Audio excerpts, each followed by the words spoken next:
You know, usually when we talk about like a home security system, there's this underlying expectation of just total, unwavering reliability. Right. It's supposed to be automatic. Exactly. It's supposed to operate like basic physics. Sure. You know, you install the high-definition cameras, you put those little magnetic sensors on the ground floor windows, you set up the motion detectors, and the implicit promise is that if someone tries to pry open your back door at 2 in the morning, the system doesn't sit there and think about it. Yeah, it doesn't hesitate. It doesn't hesitate at all. The alarm shrieks, the monitoring company calls your cell phone, the police are dispatched, boom, done. Because it's designed to be this simple binary mechanism. I mean, cause and effect. The system doesn't care about the burglar's background, and it certainly doesn't second guess whether the burglar actually meant to open the door. Yeah. It just registers the breach and responds. Right. A broken window means a ringing alarm. It's incredibly, and more than that, I think, it's comforting. As a society, we really like knowing that these massive, complex systems designed to protect us are just at their objective. We want to believe they just read the raw data, process the threat, and react with overwhelming force. Well, yeah, but the reality is that when you step out of the realm of home security and you step into the incredibly complex world of national intelligence and military hierarchy, that comforting binary system completely vanishes. That's gone. It is entirely gone. Suddenly, the security apparatus doesn't operate on simple physics anymore. You know, you aren't just dealing with magnetic sensors. You're looking at this vast, sprawling landscape where human psychology and deeply entrenched political bias and really high-level bureaucratic theory become the actual sensors. Which is terrifying when you think about it. It is, because the data has to pass through the minds of human beings before the alarm is ever allowed to ring. And honestly, that is exactly where the operational reality gets incredibly dangerously murky. Yeah, it's the absolute definition of systemic muddying of the waters. And that specific fatal transition from objective data to subjective interpretation is exactly what we're wading into today. Right. We are going to unpack a highly provocative, deeply complex perspective presented in a recently analyzed source. It's a collection of translated excerpts and analysis from an Israeli video documentary project titled The General's Rebellion, Episode 1. And this is a heavy one. It really is. Our mission for this deep dive is to look closely at a very specific narrative that attempts to explain the catastrophic intelligence failures of October 7th. And we really, really need to emphasize from the outset here that the stakes of this specific narrative are astronomically high. I mean, the filmmakers aren't just arguing that October 7th was a tactical military oversight, you know, like a tragic case of a few missed clues or sleeping sentries. Right. It's not just somebody dropped the ball. Exact. The thesis they present is far more structural and far more damning. They are making the case that the disaster was the result of a fundamental, almost philosophical breakdown in the democratic hierarchy of the state. Yeah. Their central claim is that an unelected security and intelligence effectively bypassed the elected civilian government. And in doing so, they blinded themselves to an imminent existential threat, primarily because of their own internal political animosity and these highly theoretical acts. Okay, so before we go even one step further into this, I need to pause and establish a very firm, non-negotiable boundary for you, the listener, because we are about to unpack some deeply political, incredibly polarizing, and frankly, culturally explosive claims made by the creators of this documentary. Very explosive. So we must be absolutely clear on our role here. We are not taking any side, we are not endorsing these viewpoints, and we aren't validating or invalidating the intense political grievances expressed in the source material. That is such a crucial distinction to make. Our role today is purely analytical. We're acting as impartial guides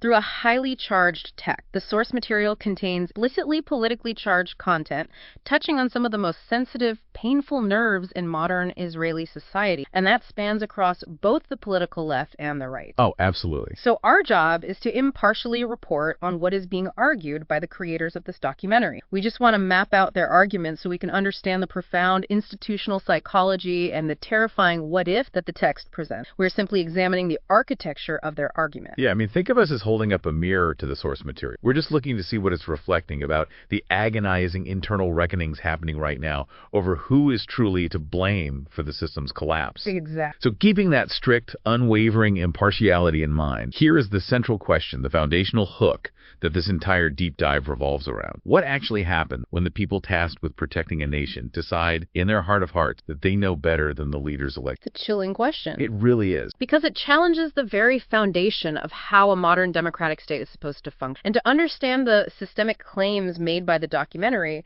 we can't just start with the abstract theories. Right, we have to start with the facts on the ground. Exactly. We first have to look at the immediate agonizing timeline of the crisis itself. We have to examine the physical reality of the night of October 6th leading into the early morning hours of October 7th. Let's do that. Because the filmmakers argue that the ultimate failure wasn't a lack of incoming information. It was an active, systemic, and almost stubborn refusal to interpret that incoming information correctly. Okay, so let's unpack the timeline the filmmakers provide, and this starts right at the stroke of midnight. According to the text we're analyzing, at exactly 12:00 a.m. on October 7th, Hamas Nukba terrorists, which, are their highly trained elite forces, they did something highly specific and technologically undeniable. Right. They inserted Israeli SIM cards into their mobile phones en masse. And we really need to pause and examine the tactical reality of that specific act. Because in the world of signals intelligence, a mass activation of foreign SIM cards by known hostile actors right on a militarized border, that is not a subtle hint. It's not just like a glitch in the system. Not at all. It's not background. As the documentary heavily emphasizes, an Israeli SIM card is utilized for the local cellular network inside the territory they are leaving, meaning Gaza won't provide coverage or operational continuity where they are going. Right. If you're planning to operate deep inside Israeli territory, your local Gaza network just drops off.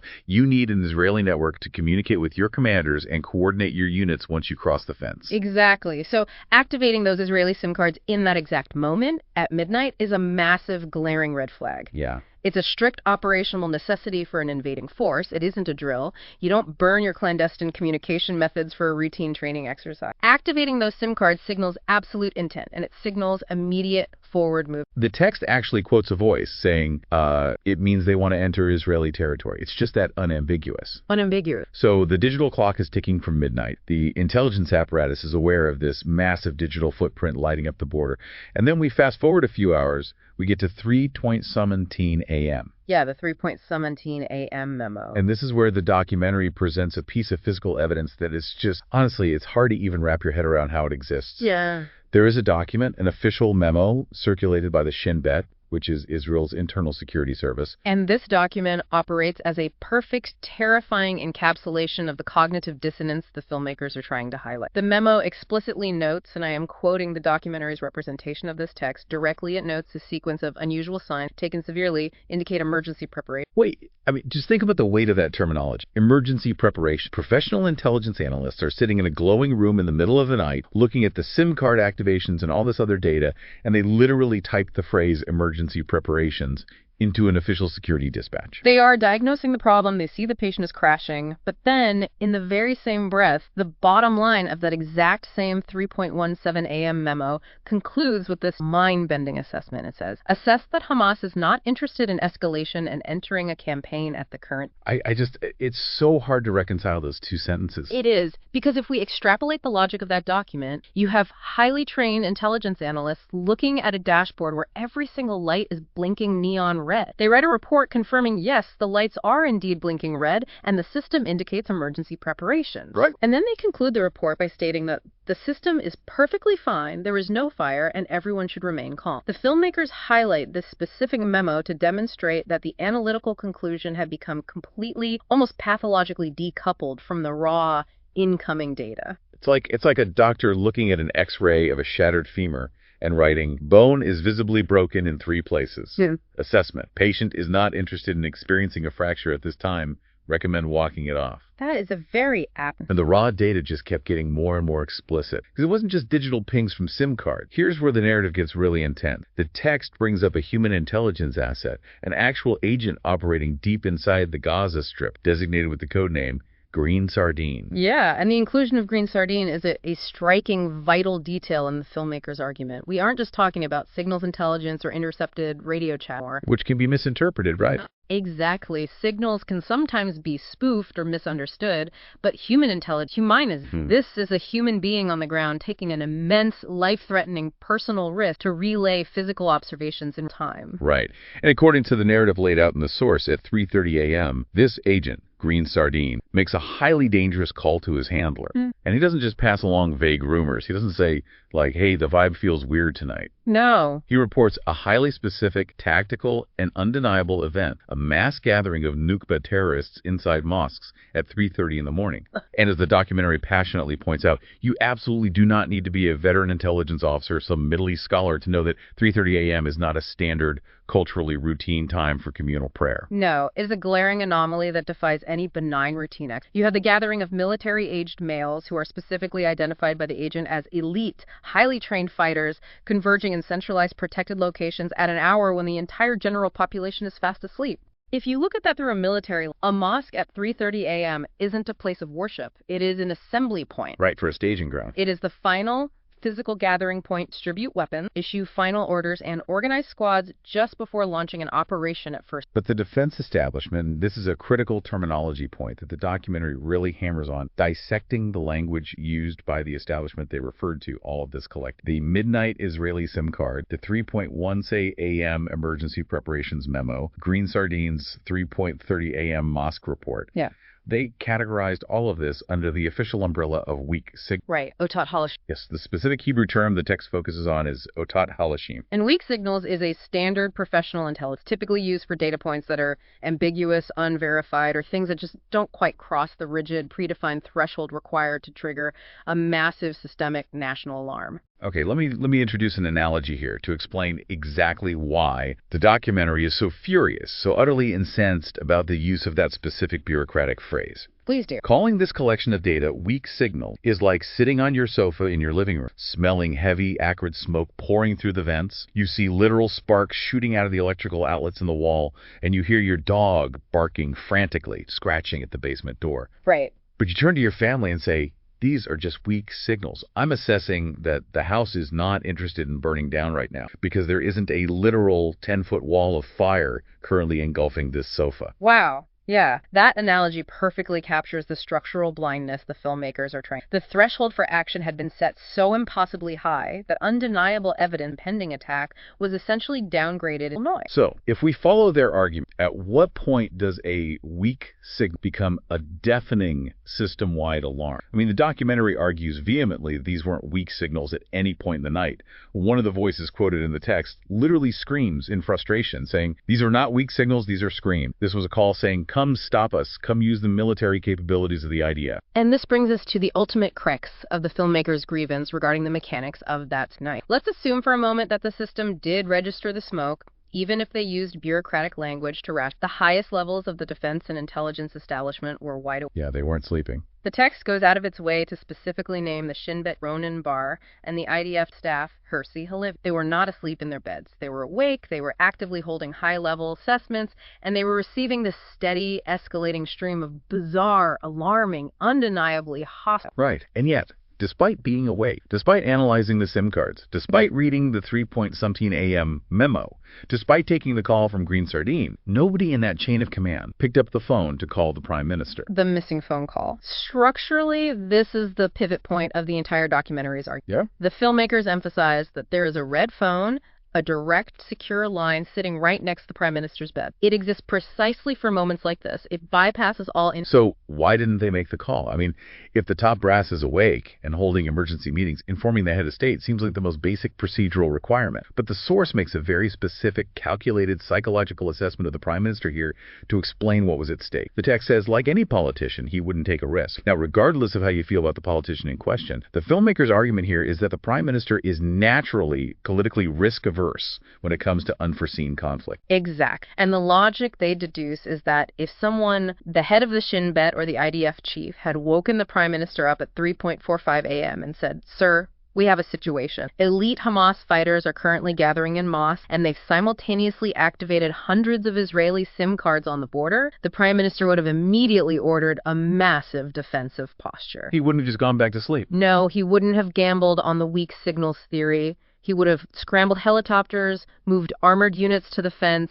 and raised a national alarm just to be safe. But that call is never made. The military and intelligence chiefs looked at this terrifying dashboard of data and made a conscious, collective decision to handle it themselves. And they chose to do so at an astonishingly low level of readiness. Yeah. They essentially kept the entire political echelon, the elected leaders of the country, completely in the dark during what turned out to be the most critical, decisive hours in the history of the state. They siloed the information. And to understand why they siloed it, why they chose to freeze rather than act, we have to look deeper than just the timeline. We have to examine the underlying philosophy that was guiding their decision-making process in those pre-dawn hours. Right, because if the house is filling with smoke and the people holding the fire extinguishers aren't calling the fire department or waking up the homeowner, we have to assume they either don't actually smell the smoke, right, or they genuinely believe that calling the fire department will somehow make the fire worse. That's the key. And the filmmakers argue it is exactly the latter. It is a total obsession with a very specific, deeply ingrained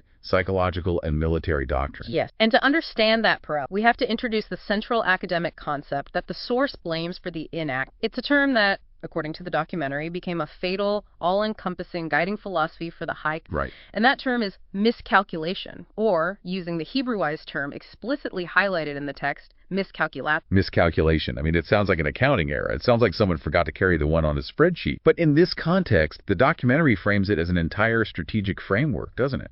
It does. It frames it as a paradigm that completely inverted traditional military logic. According to the military's top-level assessment that night, heavily filtered through this doctrine, wasn't that Hamas was preparing to launch an unprovoked offensive attack into Israel. Yeah. Their assessment was that Hamas believed Israel was secretly preparing to attack. Wait, really? So the working theory in the intelligence bunker was that Hamas was terrified of an imminent Israeli strike? Exactly. The filmmakers claim that the security heads convinced themselves that Hamas was reacting purely defensively to perceived, imaginary Israeli aggression. Therefore, the internal logic of the Israeli high command went, if Israel suddenly scrambles fighter jets, moves heavy tank battalions to the Gaza border, or visibly prepares its forces for war in response to these weak signals, it will only confirm Hamas's paranoia. I see. So if Israel shores up its defenses, Hamas looks at that and says, aha, they're attacking. Precisely. The fear was that Israel's defensive preparations would be interpreted by Hamas as an impending preemptive strike, and that misinterpretation, that miscalculation would cause Hamas to panic and preemptively launch rockets or conduct cross-border raids to blunt attack. So by trying to visibly defend the border, the Israeli generals were terrified that they would accidentally be the ones to start. That is the core of the doctrine. They wanted to avoid a miscalculation at all costs. They made a conscious, strategic decision to avoid any preemptive, highly visible, or overwhelming defensive maneuvers so as not to spook Hamas into doing exactly what Hamas was, in reality, already. Wow. The high command prioritized keeping the situation optically calm over projecting unassailable defensive strength. This is where the documentary delivers a truly fierce, unsparing critique of this entire mindset. They bring in a voice of traditional military doctrine. They quote a 30-year IDF veteran in the text, and this guy is absolutely fundamentally baffled by this concept. Yeah, she doesn't get it at all. He says he served in the trenches for 3 decades, fought in multiple wars, and never once heard the word miscalculation used as a tactical consideration until after October 7th. Then his critique drills down to the very core, the absolute bedrock of what military philosophy is supposed to be. He argues forcefully that the fundamental purpose of a national army is not to be careful. Right. It is not to tiptoe around the enemy's fragile feelings, or to manage their anxieties, or to act as an armed psychology department. The singular, brutal job of an army is to project overwhelming, terrifying power. It is to terrorize the enemy into caution. He literally says miscalculation is the kiss of death for deterrence. That specific phrase just jumped off the page at me, the kiss of death. Because if you think about it, deterrence is entirely about perception. If you are a military force and you become so paralyzed by the fear of how the enemy will emotionally react to your strength that you actively decide to hide your strength, you've already lost the psychological war. It's a self-inflicted conceptual paralysis. The filmmakers argue that by fully adopting this defensive, hyper-intellectualized, risk-averse posture, purely to avoid a theoretical miscalculation, the Israeli military essentially allowed the enemy to achieve total surprise without having to defeat the Israeli army in the field first. Yeah. The deterrence didn't just fail. The documentary argues it was actively, deliberately dismantled by the very people whose sole job was to enforce it, all in the name of avoiding an accidental escalation. So if this mindset is the kiss of death, where does a theory like this even originate? I mean, if you are a general with stars on your shoulders, your primal baseline instinct should be to guard the wall, period. Right. So how do these highly theoretical academic concepts completely infiltrate and override the grim, muddy reality of border defense? The filmmakers actually trace this ideological shift back like a forensic audit, don't they? They do. They dig deep into the ideological genealogy of this miscalculation doctrine. They point to two specific, highly influential military journal articles that they claim successfully seeded this mind virus into the consciousness of the high command. Okay, what were the articles? First, they point to a March 2019 article authored by Colonel Amit Sar, who notably later became the head of the powerful research division in military intelligence. He wrote a piece detailing the modern phenomenon of unplanned escalation. So if Colonel Sar is writing an influential paper about unplanned escalation back in 2019, I have to assume his conclusion is that the military's primary operational goal is no longer to decisively win wars, but rather to act as a giant, heavily armed conflict de-escalation. That is an incredibly accurate deduction of his thesis, according to the source. The documentary claims Sar argued that future conflicts in the region wouldn't be initiated by a deliberate grand attack from a sovereign state, but would instead develop organically from a dynamic of accidental escalation leading to rapid, uncontrolled deterioration. Therefore, the logical conclusion of his article, which became standard reading for rising officers, was that the primary role of the senior decision maker is to constantly lead a reverse dynamic, a dynamic of containment as the ultimate military virtue. Yeah. And then the documentary brings up a second foundational article to show how deeply this took root, right, from early 2020. Correct. They cite an article published in the Official Operations Directorate Journal by Dr. Udi Golan, and the source quotes Dr. Golan's thesis direct. It is right to take calming steps against him, restraint in leader statements and in the deployment of forces, developing norms and rules of behavior that will reduce uncertainty and the risk of miscalculation. Wait. Restraint in the deployment of forces. Yeah. So literal, published military doctrine telling commanders, do not move your troops to the border, because moving troops might cause uncertainty for the enemy. Yes. If we look at the reality of October 7th, where Hamas is gathering in mosques and activating SIM cards, and we look at this academic doc, how do practical, battle-tested military leaders become so blinded by theory? I mean, if you spend years in command staff seminars at prestigious universities studying how to meticulously de-escalate and reduce uncertainty, do you eventually just lose the raw, primal instinct to sound the alarm when you literally see people massing with weapons on your border? The documentary frames it exactly in those terms. It frames it as an intellectual echo chamber that completely eroded basic military instincts. When an institution's overarching operational framework shifts away from find and destroy the enemy to a sophisticated, nuanced desire to manage the conflict and prevent escalation, the entire apparatus for interpreting intelligence. You stop seeing what's right in front of you. You no longer look at facts objectively. You start aggressively fitting the facts into your pre-existing theory rather than shaping your theory around the fact. As the source bitterly notes, when the conception is strong enough, you compress the facts into your... So they saw the smoke, they smelled the burning plastic, but their advanced academic training told them it was just a robust, highly complex fog machine designed by Hamas to test Israel's emotional regulation and restraint. That is a sharp, devastating way to put it. The theory overrode the sense, and the text points out a fascinating, highly unusual detail to prove just how deeply entrenched this specific excuse of miscalculation is within the bureaucracy. Oh, right, the 2025 thing. Yes. The source explicitly references a quote attributed to a March 2025 Shin bet. Now, obviously, we need to address the timeline there, because the documentary is citing a March 2025 investigation, which implies they are projecting into the future. It seems the filmmakers are using this date as a narrative device to show the absolute structural inevitability of the institutional cover-up. Yes. The filmmakers project this forward to argue that this specific excuse is permanently baked into the establishment. The source text we are analyzing explicit. The Shin bet investigation in March 2025 was written. Overweight was given to the possibility of miscalculation. It's an incredible framing by the creators. They're essentially saying that the bureaucracy has already pre-written its own historical absolution. Exactly. The documentary argues that this phrase, miscalculation, is the perfect built-in excuse for the elite. It's a mechanism for the establishment to look at the public and say, look, we didn't fail out of incompetence, and we certainly didn't fail out of cowardice. We were just trying to be highly responsible, incredibly sophisticated geopolitical actors. Any reasonable, highly educated person in our position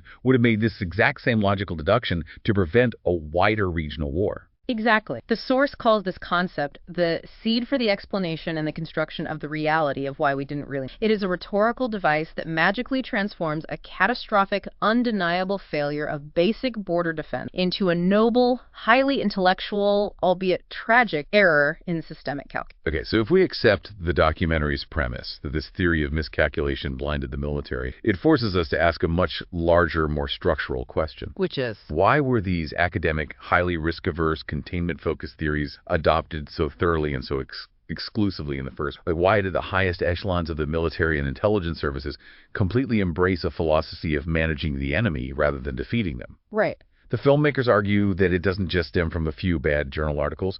They posit that it stems from a much deeper, far more insidious sociological divide within the state itself. Now we are moving into the deep psychological territory of the Gate. The filmmakers hinges on the idea that over the course of several decades, a self-appointed, highly insulated elite class arose within the military, the intelligence services, and the legal bureaucracy. A permanent class. A permanent bureaucratic class that gradually began to view itself not as the sworn servants of the elected government, but rather as the ultimate enlightened protectors of the state against the elected. And to personify this sprawling institutional culture, the documentary introduces a really mysterious, almost archetypal figure.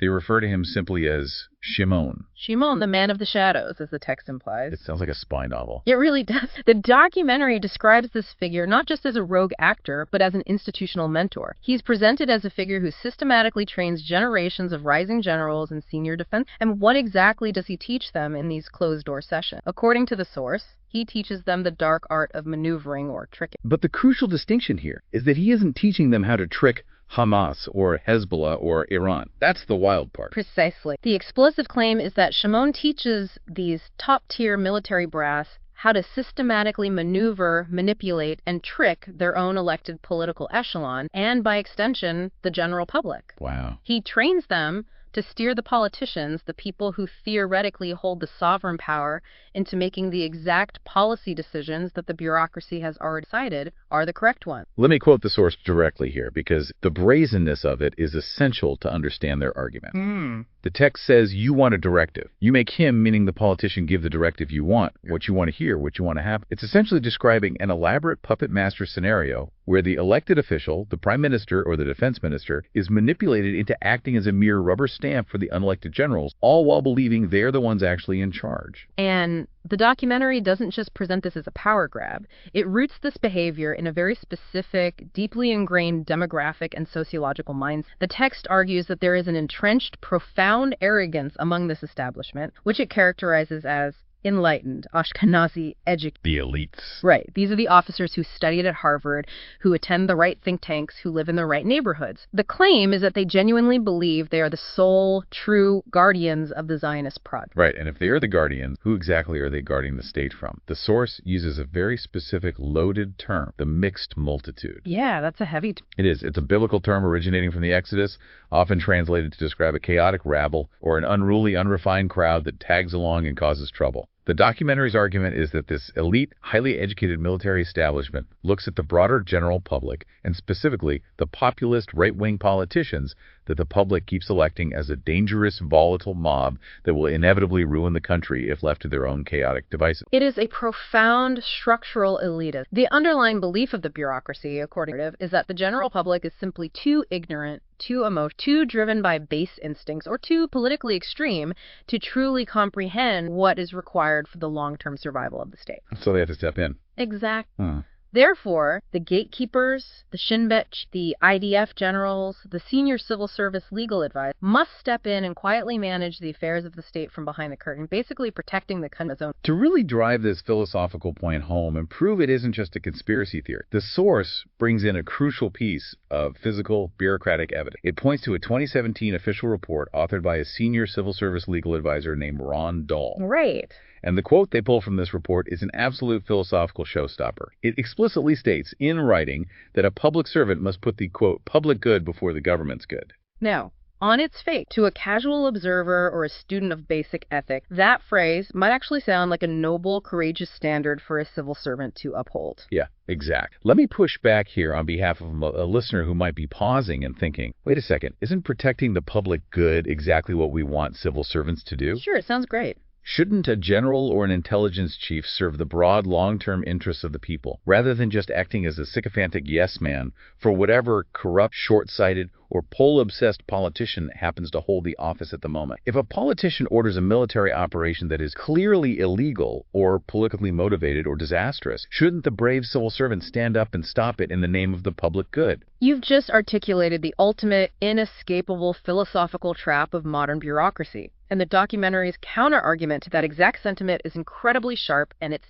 deeply rooted in democratic theory. Right. Who exactly gets the authority to define what the public good in a functioning democracy? The sole legitimate mechanism for defining the public good is the ballot box. The public goes to the poll, votes for a platform, and elects a government to legally represent its interests and execute its will. I see. So the moment an unelected civil servant, no matter how many PhDs they have or how many medals are on their chest, decides that they know what the public good is better than the explicitly elected government, they aren't actually protecting democracies from a bad politician. They are fundamentally subverting the democratic process itself. That is the exact core of the filmmaker's claim. By elevating their own subjective, highly theoretical interpretation of the public good above the explicit legal directives of the elected civilian government, the bureaucracy effectively replaces democracy with technocracy. Or worse, it creates an unaccountable oligarchy of experts. As one voice in the source bitterly notes, what are gate? A bunch of unelected clerks sit around and decide for the Israeli public what is right, what is wrong, what is democratic, what is not democratic. They treat the elected leaders of the country like toddlers who have wandered into a restricted area. The source literally quotes someone saying, "It's a kindergarten. We just let them play at being decision-makers." And basically, they don't understand anything. It's unbelievable. And to ground this massive, sweeping sociological theory in a tangible, infuriating reality, the documentary shares a truly stunning, specific anecdote from a former intelligence officer. Yes, the Brussels Report anecdote. It serves as a perfect, infuriating micro-example of this macro problem of bureaucratic manipulation. Okay, so let's look at how this actually works in practice. This intelligence officer explains that she worked diligently on a highly sensitive but unclassified intelligence report, and the entire purpose of her report was to shine a glaring spotlight on a specific geopolitical reality. Right. She found that various European actors were intentionally, systematically building an unauthorized Palestinian state apparatus in Judea and Samaria, and that this coordinated effort was inevitably leading toward a major conflict. We are talking about vital, strategic intelligence regarding foreign policy, international relations, and national security. It is exactly the kind of data government needs to form policy. Right. And she finishes compiling this extensive report right before the Israeli foreign minister is scheduled to travel to Brussels for a series of high-stake, high-level diplomatic meetings with European leaders. The timing is crucial. The logical next step is to put this crucial report right at the top of the foreign minister's briefing binder. But instead, what happened? Her immediate superiors in the intelligence apparatus take the report, and they don't just shred it.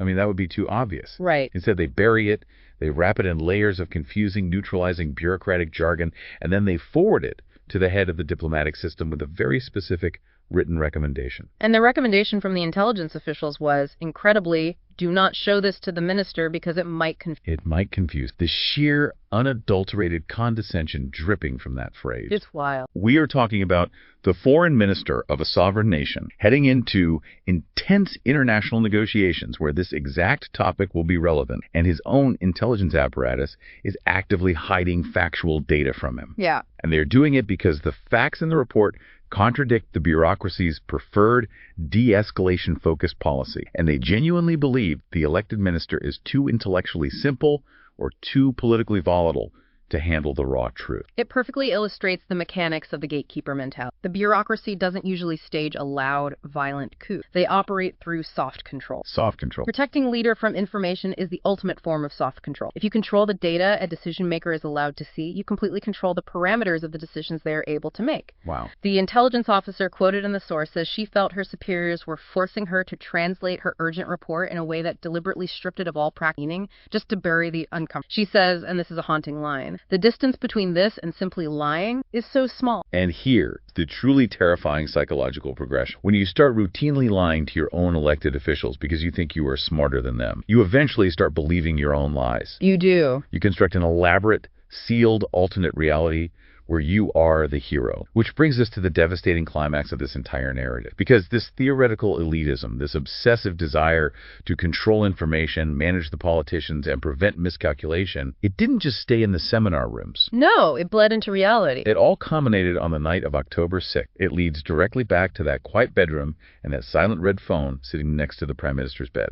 We are now connecting the timeline of the intelligence failure directly to the psychology of the rebellion. Why, according to the filmmaker's unified theory, was the phone call to Benjamin Netanyahu truly withheld at 3:30 in the morning? It wasn't just a tragic bureaucratic oversight, and it wasn't merely an academic misjudgment of weak signals. The documentary claims it was an active, deeply politically motivated omission. The security heads allegedly viewed the Prime Minister not just as a political nuisance or a bad boss, but as a literal existential danger to the state itself. The documentary paints a vivid picture of a defense establishment that, by October 2023, viewed the elected civilian government as fundamentally illegitimate. Illegitimate. Yes. To understand this, the filmmakers point to the massive historical and societal context occurring just prior to the attacks. They explicitly mention the tearing societal divisions, the massive street protests over judicial reform, and the intense, almost violent political polarization tearing Israel apart. The text specifically alleges that the Shin Bet chief, Ronan Bar, harbored a deep internalized perception of the Israeli government as an illegitimate government, and it wasn't an isolated opinion. No, it was widespread. The source claims that the security heads felt actively emboldened in this rebellious view by powerful external force. The text specifically mentions that the Israeli generals felt they had a tacit or even explicit support of the United States administration in their ongoing efforts to, quote, neutralize the Israeli government. That is an explosive, paradigm-shifting claim. It suggests that the military and intelligence chiefs saw themselves as the true sovereign adults in the room, allied with international superpowers like the U.S., working together to keep their own rogue populist prime minister in check. The psychological deduction here is clear. They believe that if they woke Netanyahu up at 3:45 a.m. and handed him undeniable proof that elite Hamas fighters were gathering in mosques and activating Israeli SIM cards, Netanyahu would seize upon that. You would use it. They feared he would use it for his own political survival, to drag the entire country into an unnecessary, catastrophic regional war just to distract from his domestic political trouble. So in their mind, they weren't failing to protect the country from Hamas. They thought they were heroically protecting the country from Benjamin Netanyahu. Exactly. The text argues they feared the Prime Minister would cause the ultimate miscalculation, one that would burn their delicate intelligence sources and spark a massive conflagration. The political animosity was absolute. The source even notes that the IDF chief, Herzi Halevi, wasn't even Netanyahu's choice for the role he was essentially forced upon the Prime Minister by the previous government. Right. There was bad blood from So there was zero baseline trust between the military and the civilian. And the documentary strives to prove that this wasn't just passive, grumbling distrust. They introduce a staggering quote from a former Shin Bet chief, Yuval Diskin, to demonstrate just how formalized and accepted this hostility toward the elected government had become within the defense establishment. Yes, the Diskin quote. This is the moment where the word rebellion in the documentary's title ceases to be a metaphor and comes into terrifying literal focus. According to the text, Diskin publicly advised the current sitting security heads, the police chief, the IDF chief, the Mossad chief, with a directive that fundamentally rewrites the rules of a democracy. Diskin allegedly instructed them that they must automatically suspect any offensive military operations or major initiatives ordered by the civilian government. Automatically suspect them. He told the generals to rigorously internally check the necessity of any government-led directive, and if the generals concluded, in their own subjective opinion, that the order was tainted by extraneous considerations, meaning political motives, they must actively oppose it. And not just oppose it quietly, but oppose it together as a unified military bloc against the elected leaders. Let me repeat that concept because the sheer gravity of it is staggering. A highly respected former head of internal security is actively telling the current military commander that if the democratically elected government of the nation orders a military operation, the generals should second-guess the politicians' hidden motives. Right. And if the generals decide they don't like those motives, they should band together, form a bureaucratic wall, and simply refuse to execute the operation. The voice analyzing this in the documentary calls it exactly what it's structural. This borders on on sedition. It is an open call for a de facto military veto over civilian government policy. Yeah. The filmmakers argue that this rebellious sentiment wasn't just Diskin's personal opinion, it was the scarlet thread running through the entire defense establishment's consciousness. Diskin was articulating the quiet part out loud, the belief that there is no one in the entire state of Israel who can legitimately make a life or death decision on a military operation except these unelected, enlightened. And this leads us to the ultimate, tragically Shakespearean hubris of the entire scenario presented by the filmmaker. If we synthesize everything we've discussed, the profound irony is almost too much to bear.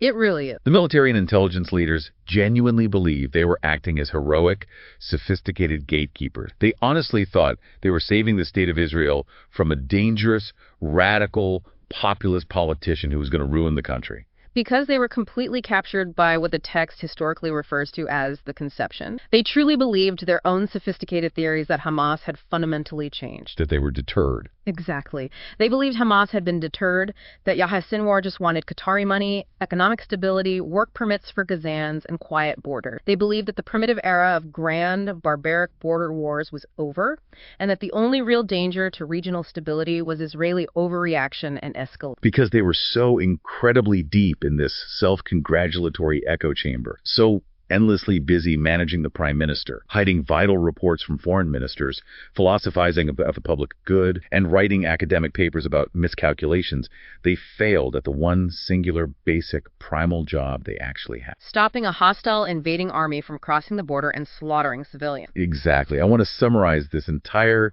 sweeping argument with an analogy based on what we've unpacked today. Go for it. The documentary paints a picture of a national security apparatus that spent so much time and energy playing 4D, high-stakes political chess against their own prime minister, constantly analyzing his every move, trying to outsmart him, trying to contain him, that they completely, utterly missed the enemy, literally kicking down the front door with an axe. They were watching the political thermometer inside the living room with such obsessive intensity that they completely ignored the fact that the house was actively being doused in gas and set on fire. Devastated. The scale of the institutional blindness is just breath, and it forces us to look at the massive systemic claims made by this documentary, not just as a critique of one night, but as a critique of an entire system of governance. Right. To synthesize the deep dive we've just taken, the source material we've analyzed argues that the catastrophic events of October 7th were not an intelligence failure in the traditional operational sense. Right. It wasn't a matter of not having enough sensors or not collecting the data. The data was there. The SIM cards were pinging. The 3.17 a.m. memo diagnosed the emergency. The 3.30 a.m. mosque gatherings were reported by a human source. It was, according to the deeply controversial thesis of the text, the bloody climax of a general's rebellion. It was the inevitable result of a scenario where an unelected elite bureaucracy, armed with highly theoretical academic doctrines of de-escalation and harboring a deep fundamental distrust of the democratic choices of the mixed multitude, effectively usurped sovereign power. They blinded themselves to the brutal, primitive reality of an enemy, because that enemy's action simply didn't fit into their sophisticated, enlightened models of how the world was supposed to work. And by taking that ultimate responsibility onto their own shoulder, by deliberately bypassing the elected leadership to prevent what they arrogantly thought would be a political mistake, they authored the greatest catastrophe in the modern history of the state. As the text concludes with grim finality, if you take the responsibility on your shoulder, you have to be held accountable. As we wrap up this deep dive, I want to remind you, our listener, one final time about our strict mandate today. We have been exploring a highly passionate, deeply polarizing and controversial narrative laid out in a specific text. Right, we aren't validating it. We aren't verifying these sweeping claims as absolute historical truth or endorsing the political attacks within.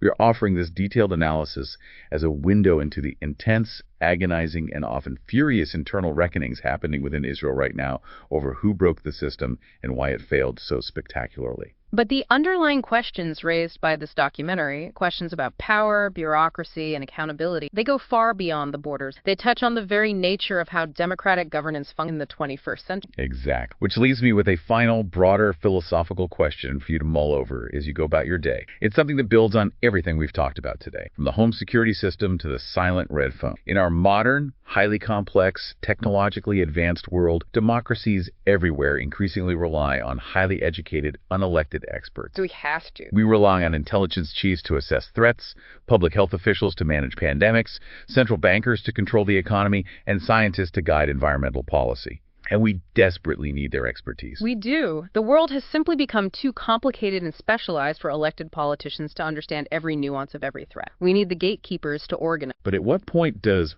following the expert cross the invisible, dangerous line into surrendering democracy itself? If the unelected experts in our institution are allowed to hide crucial data, quietly maneuver elected leaders, and effectively veto government policy because they sincerely believe the general public is too ignorant to know what's good for them, who is actually in charge of the country? That is the question. And more important, when those unimpeachable, highly credentialed experts get their theories catastrophically wrong, who holds them accountable? It's a terrifying thought to sit with. It brings us right back to the analogy we started with. You can spend a fortune installing the most expensive, sophisticated home security system in the world. But if the monitoring company decides that they understand the sociology of your neighborhood better than you do, and they actively choose to silence the alarm while the glass is breaking because they don't want to wake you up and cause a panic, the reliable physics of the system don't matter anymore. Right. The system hasn't just failed you. It has betrayed you. Imagine you are the chief executive officer of a Fortune 500 company. Okay, I'm with you. Top of the corporate food chain. Right. And you have spent months, literally months, planning this massive, highly secretive product launch. So the stakes are incredibly high. Oh, absolutely. It's a bold, aggressive maneuver. Right. And as the CEO, you firmly believe it is the only viable path to secure the company's long-term future in a really hostile market. Makes sense. You're the boss. That's your call. Exactly. But your chief operating officer, the person you've entrusted with the operational keys to the kingdom, thinks this launch is a catastrophic mistake. Uh-oh. So you've got a massive internal rift. A huge one. Yeah. But instead of having it out in the boardroom like a normal executive, the COO secretly drives across town to the CEO of your biggest corporate rival. Wait, seriously? Yeah. They hand over the confidential blueprints and actively collaborate with this rival to sabotage your launch from the outside. Wow. In the corporate world, that individual is facing immediate termination. Exactly. Fired on the spot. Plus federal corporate espionage charges and, a very long prison sentence. Yeah, no question about it. But in the high-stakes world of national security, according to the narrative we are exploring today, that exact same behavior might just be framed as saving the country. It's wild to think about, because the translation of that corporate scenario into the realm of statecraft, it fundamentally breaks the social contract of a democratic nation. Right. We're all so accustomed to visualizing the chain of command as this pristine vertical line, Yeah, the voters sit at the top. Exactly. The voters are at the top. They elect the civilian leadership. That leadership dictates policy. And then the military and intelligence agencies execute that policy. The civilian echelon decides, and the military echelon does. Precise. But when that line begins to blur, or worse, when it completely inverts so that the operatives at the bottom are pulling the strings of the leaders at the top, the entire concept of a sovereign state is thrown into a crisis of legitimacy. And that crisis of legitimacy, that really murky inversion of power, is exactly the territory we are mapping out today. We are taking a deep dive into an incredibly specific, highly explosive narrative. It really challenges everything about how that traditional chain of command allegedly operates. It really does. Yeah. So for you listening, our source material today is an excerpted transcript from a controversial Israeli YouTube documentary. It was broadcast on Channel 14. Right. And the title of the piece translates to Revolt of the Generals, Episode 2. But before we take a single step further, I really need to establish a very rigid framework for you, the listener. Yeah, this is crucial. Extremely. The material we are unpacking contains intensely politically charged content regarding Israeli internal politics. It is a deeply polarizing subject. To say the least. Right. So our mission in this deep dive is strictly analytical. We are not endorsing these viewpoints. We are not taking sides between the Israeli political echelon and the military establishment. No, absolutely not. We are not here to validate these explosive claims as objective historical truth. No. Our objective here is forensic analysis of a media narrative. We are treating this documentary excerpt purely as a text to be deciphered. We're going to unpack the architecture of their argument, analyze the specific mechanisms of subversion they allege, and really try to understand the deep psychological framework that the creators of this piece believe drives the Israeli security establishment. Right. We're looking at how this specific worldview is constructed and, what implications it suggests about the fragility of democratic institutions. Exactly. So, with our analytical boundaries firmly in place, Let's lay out the foundation. The overarching thesis of this Revolt of the Generals documentary paints a picture where Israel's security, military, and intelligence establishment, The figures the text refers to as the generals and the gatekeepers. yes, them. It argues they have not just occasionally disagreed with the government, but have systematically engineered a shadow structure, a structure designed to bypass, undermine, and ultimately control the elected political echelon. They are alleging a literal, systematic subversion of democracy orchestrated by the very people sworn to protect it. Okay, let's unpack this, because the documentary constructs its argument by moving away from abstract philosophical grievance. It anchors its thesis in a highly specific chronological timeline. Yeah, they point to actual dates, identifiable covert operations, and named intelligence. It's very granular. So it's not just theory. They outline what they describe as a comprehensive toolbox of insubordination that the security establishment has allegedly utilized over a period stretching back well over a decade. It reads like a forensic accounting of an alleged mutiny. So if leaking to a foreign power is the nuclear option of this alleged mutiny, the documentary argues that this is exactly where the precedent was set. They take us back to the year 2010. Right. The geopolitical landscape at that time was incredibly tense. Benjamin Netanyahu is the Prime Minister of Israel, and the central consuming focus of his administration is the Iranian nuclear program. And the narrative presented here is that Netanyahu was actively preparing the military and the state for a preemptive, unilateral strike on Iran. Because he, as the elected leader, had calculated that this was the existential imperative of the state. He's the CEO in our analysis. Exactly.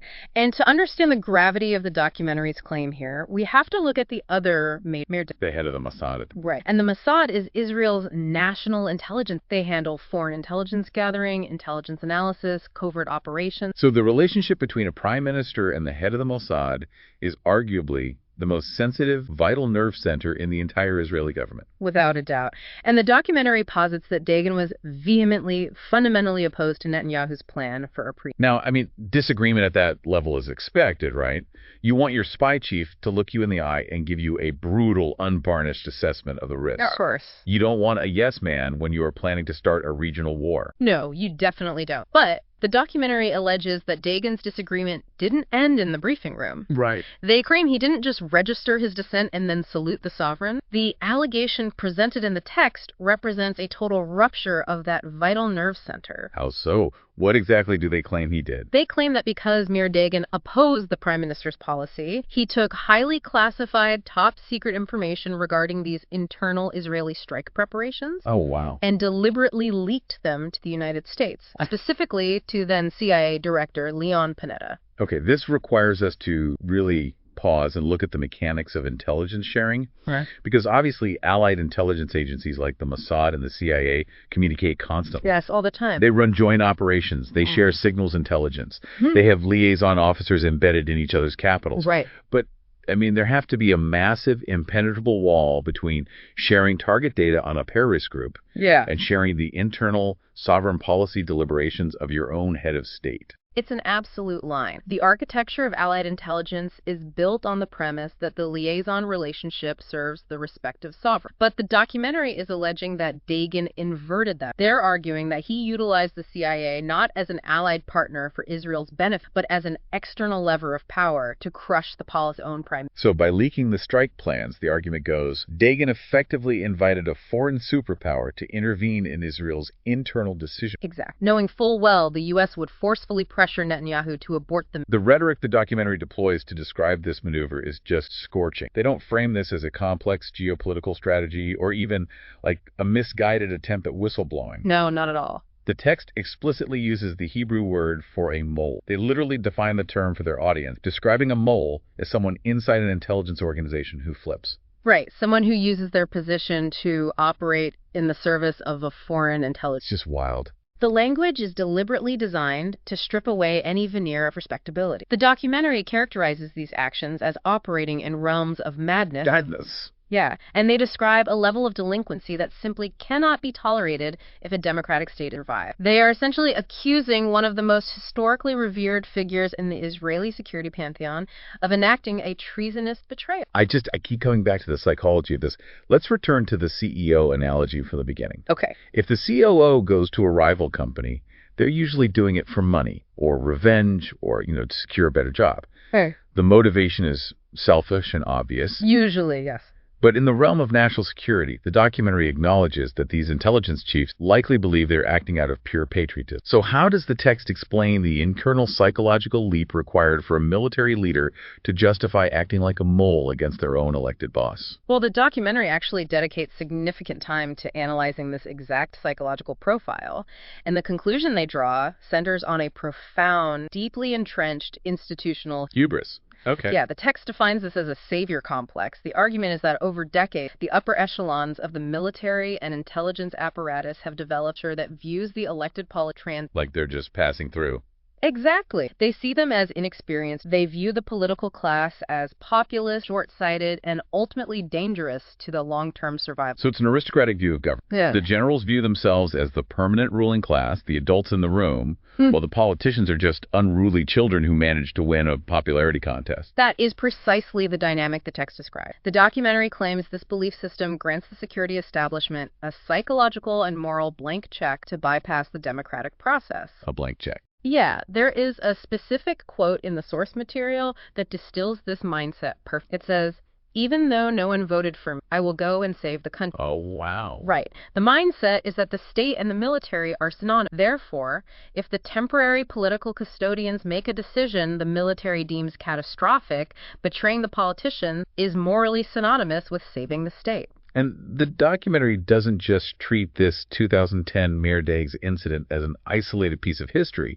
They position it as patient zero for a systemic institutional disease. Exactly. They argue that because this alleged leak to the CIA occurred with absolutely zero professional or legal consequences for the people involved, it established a terrifying precedent. Yes. It signaled to the entire security apparatus that they operate above the law, provided they believe they're on the right side of history. And the establishment of that precedent is really the connective tissue for the rest of the claims. How so? Well, the logic flows naturally. If the security establishment feels empowered to use foreign intelligence aid to strong-arm their own government, they will feel equally empowered to use domestic leverage power to achieve the exact same goal. Which brings us to the next evolution of this alleged mutiny. Because if the CIA isn't the right tool for the job, the documentary argues the generals will simply reach into their toolbox and weaponize the domestic press. Right. To illustrate that, the narrative thrusts us out of 2010 and directly into the immediate, high-stakes reality of the exploding pagers operation against Hezbollah in Lebanon. The transition from foreign to domestic manipulation is totally seamless in the documentary. Yeah. So to contextualize this case, we are looking at the massive, highly coordinated, covert operation where thousands of pagers carried by Hezbollah detonated simultaneously. Right. It was an operation of staggering logistical and intelligence complexity. Right. Absolutely.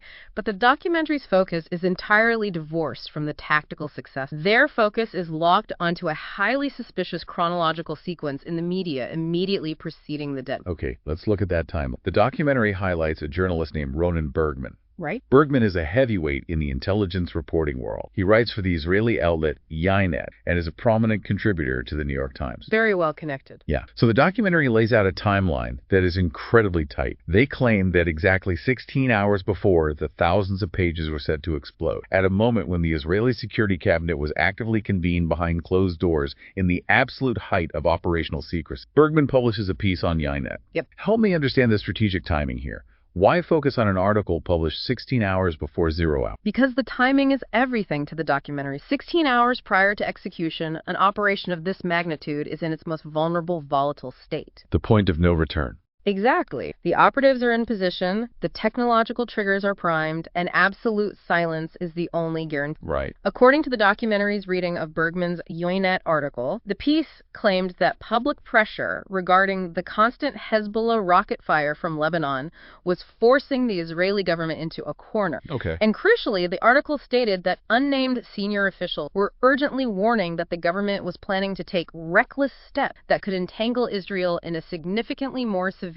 So wait, while the cabinet is sweating it out in a bunker waiting to pull the trigger, the media is suddenly broadcasting that anonymous senior officials think the government is about to do something dangerously reckless in Lebanon. That's the claim. On its face, a skeptical listener might just say, well, government leaks have, Washington leaks, London leaks. Journalists have sources. Sure. But the documentary connects this Ynet article to a subsequent piece of reporting that completely changes the complexion of the leak. Yeah, this is where it gets dark. The documentary pulls a thread from a New York Times article published months after the operation, which was also authored by Ronan Burke. Okay. This NYT piece revealed the operational imperative behind the timing of the pager dead. The explosions were not triggered on that specific Tuesday because it was the optimal tactical moment. Oh. They were triggered because Israel's hand was... Why? The reporting indicated that Hezbollah had become suspicious of the device. They had noticed anomalies, and some operatives had even sent their pagers to Iran for technical evaluation. Oh, wow. So it was a literal use-it-or-lose-it scenario. Exactly. The intelligence asset was actively burning, and they had to detonate immediately or watch years of covert work just evaporate. And that operational reality is where the documentary's narrative reaches a boiling point. The creators connect the dots and present a terrifying... At the exact historical moment, Hezbollah is highly suspicious and actively investigating these compromised devices. A major Israeli news outlet publishes a leak from senior officials warning of an imminent, reckless military step by Israel in Lebanon. The implication is just staggering. I mean, the documentary is arguing this wasn't a careless slip of the tongue by a chatty bureaucrat. No, they view this as a directed, intentional weaponization of the media. The argument being constructed is that elements within the security establishment, these unnamed senior officials, fundamentally opposed launching the pager operation. Right. And when they realized they could not win the argument inside the classified cabinet room, they took the argument public. They leaked the concept of an imminent reckless step to generate immediate public and political panic, hoping the resulting pressure would force the politicians to abort the mission. They were trying to run out the clock on their own operation. That's incredible. And what's fascinating here is how the documentary outlines the catastrophic potential of this alleged media deployment. Yeah, tell me about that. Think about it. If Hezbollah's counterintelligence, who were already actively suspicious of their communications gear, had read that Israeli media report about an imminent, reckless military step. They could have put two and two together. Exactly.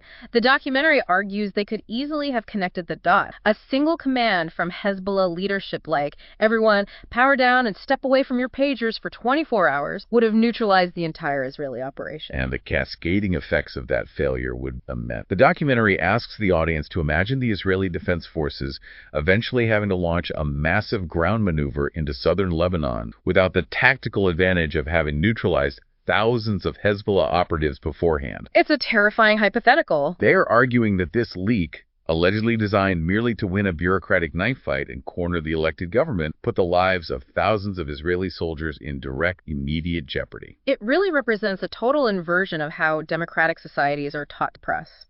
Traditionally, the media is the independent fourth estate, right? The watchdog, holding the powerful account public. Right. But the documentary views the press with profound cynicism in these nationals. They do not see these journalists as independent. They see them as willing, functional conduits for a military... The media becomes just another wrench in the general's toolbox. Exactly. The operative logic is, if I cannot control the sovereign inside the room, I will use the press to terrify the public outside the room, and the public will control the sovereign for me. So, if we follow the documentary's blueprint, the military elite will use the CIA, and they will use the New York Times. But what happens when the geopolitical stakes aren't quite high enough for an international leak? Or when the politician just stares the general down and issues a direct, unambiguous order. Right. Because you can't leak your way out of every Tuesday morning. The documentary argues the military has a completely different set of tools for day-to-day management of the politician. Yes, they do.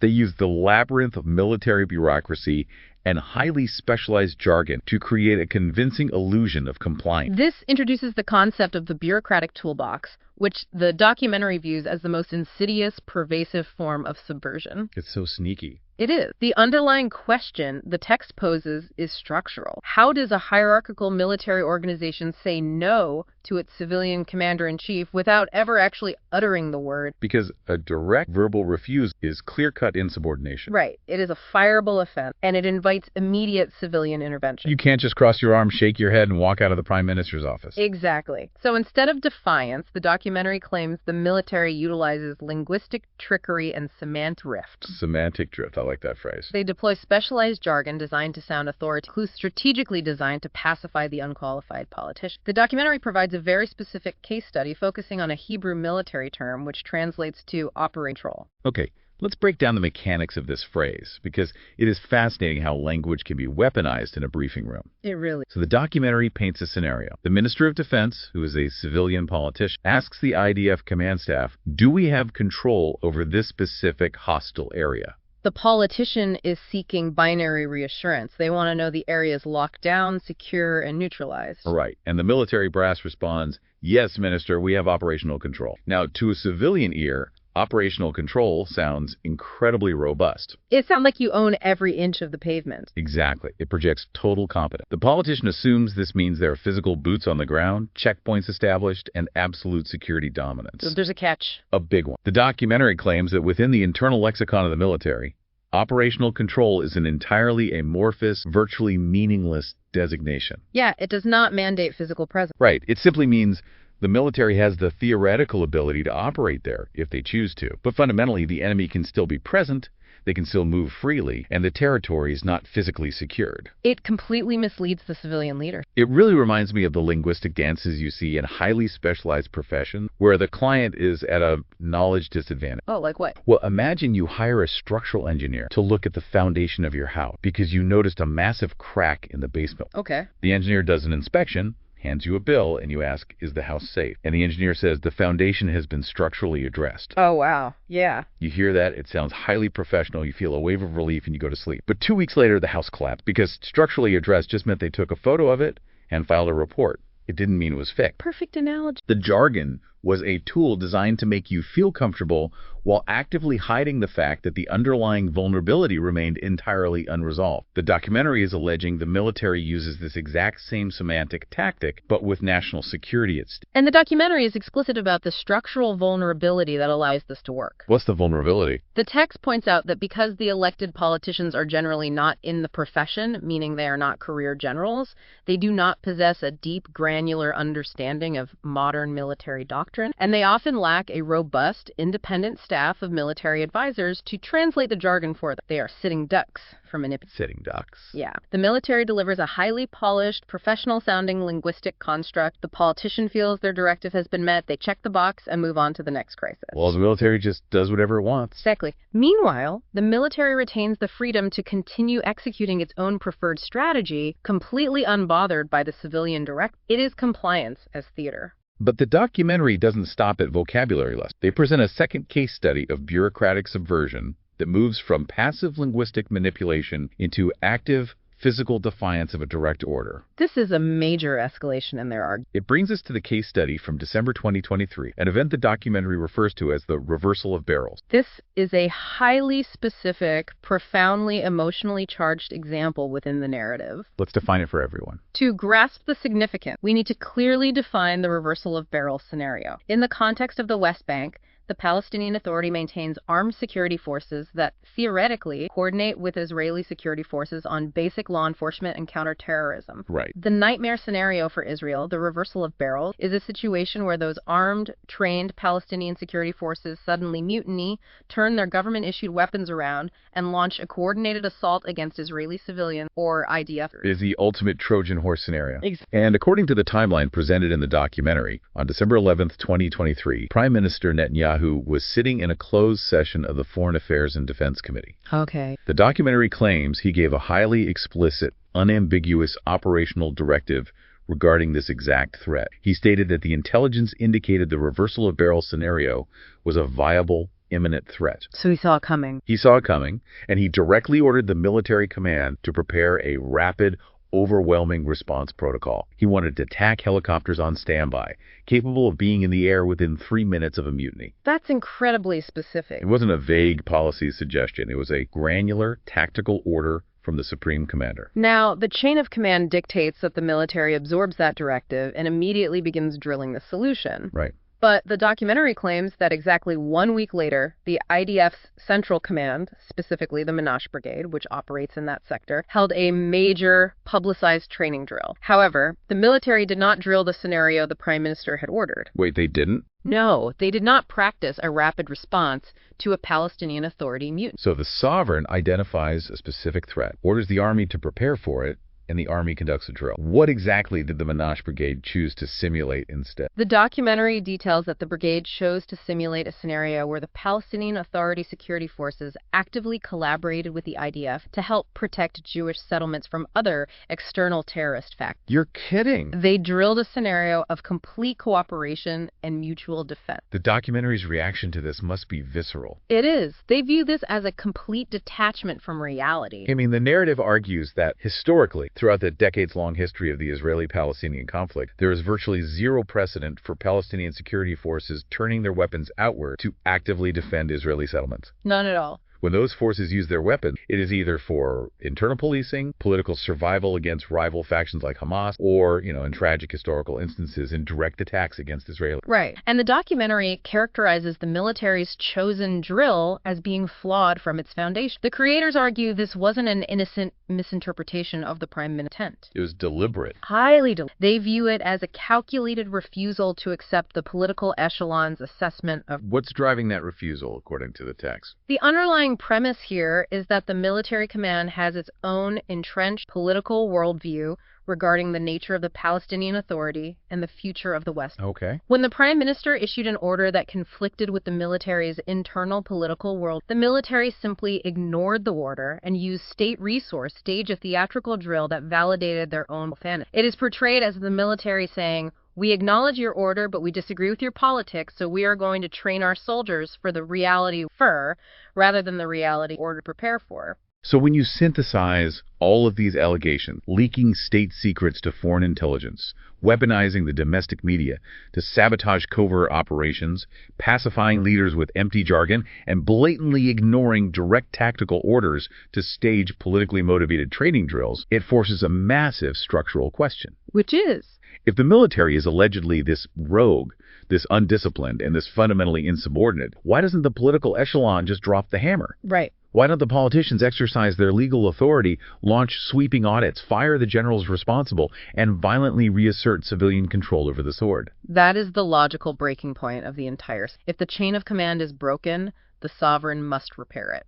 But the documentary argues that the civilian leadership is paralyzed because the military and intelligence establishment has spent decades meticulously constructing an impenetrable institutional shield against any form of civilian oversight or accountability. An institutional shield. Okay, to map the architecture of this shield, the documentary takes us on another historical detour. Yes, back to 2003. Anchoring their claims in the aftermath of the 2003 U.S. invasion of Iraq. We have to set the stage here. Please do. In the lead-up to the Second Gulf War, both American and Israeli intelligence agencies had repeatedly assessed that Saddam Hussein possessed an active arsenal of weapons of mass destruction. Right, the WMDs. This intelligence formed the central justification for a massive geopolitical upheaval. And, as history aggressively proved, that intelligence was catastrophically, systematically wrong. It was one of the most profound intelligence failures of the modern era. Huge failure. In response to this failure, the documentary points to a specific Israeli policy, Yuval Steinitz. At the time, Steinitz was the chairman of the powerful Foreign Affairs and Defense Committee in the Knesset. Okay, a major... Definitely. Now, in a functioning parliamentary democracy, when the intelligence apparatus fails on a global scale, the Civilian Oversight Committee is legally and morally obligated to investigate failure. That's their whole job. Right. And Steinitz attempted to do exactly that. He initiated a committee of inquiry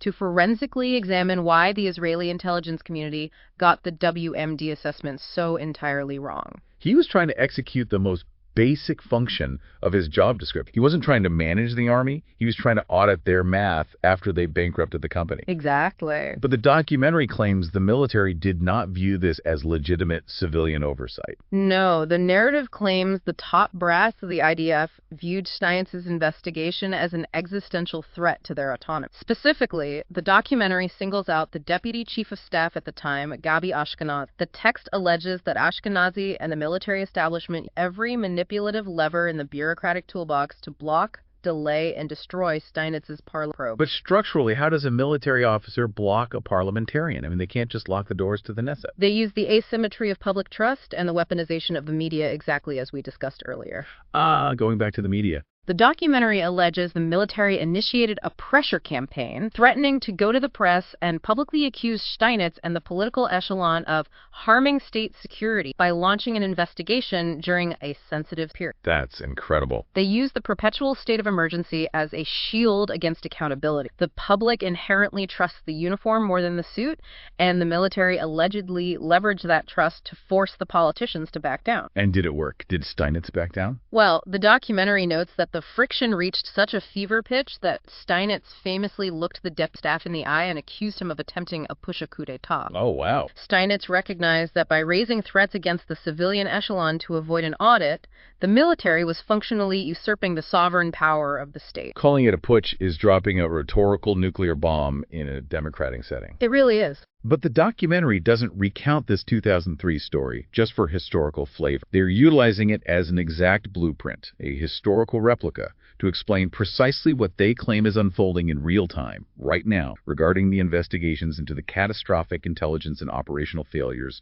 of October 7th. If we connect this to the bigger picture, the documentary uses the 2003 WMD investment as the prologue to the present crisis. Okay. They argue that the refusal to submit to civilian investigation is not an anomaly. It is a chronic institutional that has deeply infected the Israeli security apparatus, and they highlight a highly specific, deeply controversial ongoing clash between the intelligence community and state controller. Let's define the state controller for the audience, because the legal weight of this office is critical to understanding the audacity of the documentary's claim. Yeah, please clarify that. In Israel, the state controller is not just a glorified accountant. They are the supreme independent government auditor, elected by the parliament, endowed with sweeping legal authority to inspect the legality, regularity, efficiency, and integrity of all state institutions. All of Yes, specifically including the military and the intelligence agents. They are the ultimate embodiment of civilian. the controller's authority is baked into the fundamental laws of the state. Right. And the documentary focuses on the controller's current, ongoing attempt to investigate the systemic failures leading up to the October 7th massacres. Okay.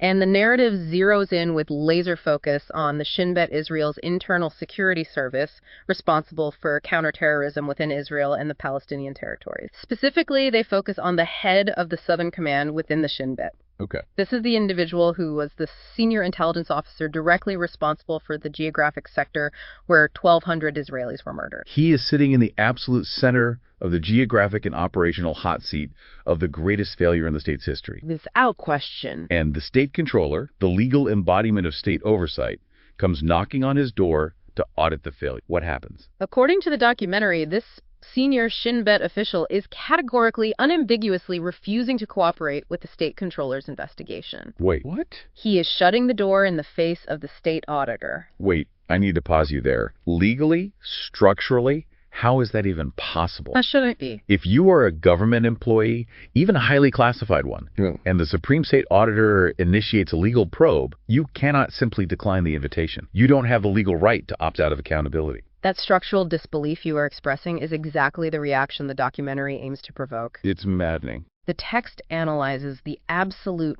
breathtaking arrogance required to maintain that stance. The documentary attempts to articulate the internal mindset they believe this official holds, summarizing his position. I will not answer your questions. I might eventually cooperate with a state commission of inquiry, but only if the political composition of that commission is acceptable. If you do not allow me to curate my own investigators, I will simply refuse. If you do not let me choose my investigators, I will not answer. That is an astonishing inversion of justice. Absolutely astonishing. It's like a bank robber telling the FBI he will only submit to an interrogation if he gets to approve the hiring of the detective. The documentary must be absolutely boiling. The outrage in the text is palpable. They frame it with brutal clarity. 1,200 citizens were slaughtered on your watch in your specific sector, and you still possess the boundless hubris to dictate the terms of your own investment. What's the conclusion they draw from this? The conclusion the documentary draws from this standoff is chilling. They argue that these senior intelligence officers genuinely, fundamentally believe they exist on a plane above the law. Above the law?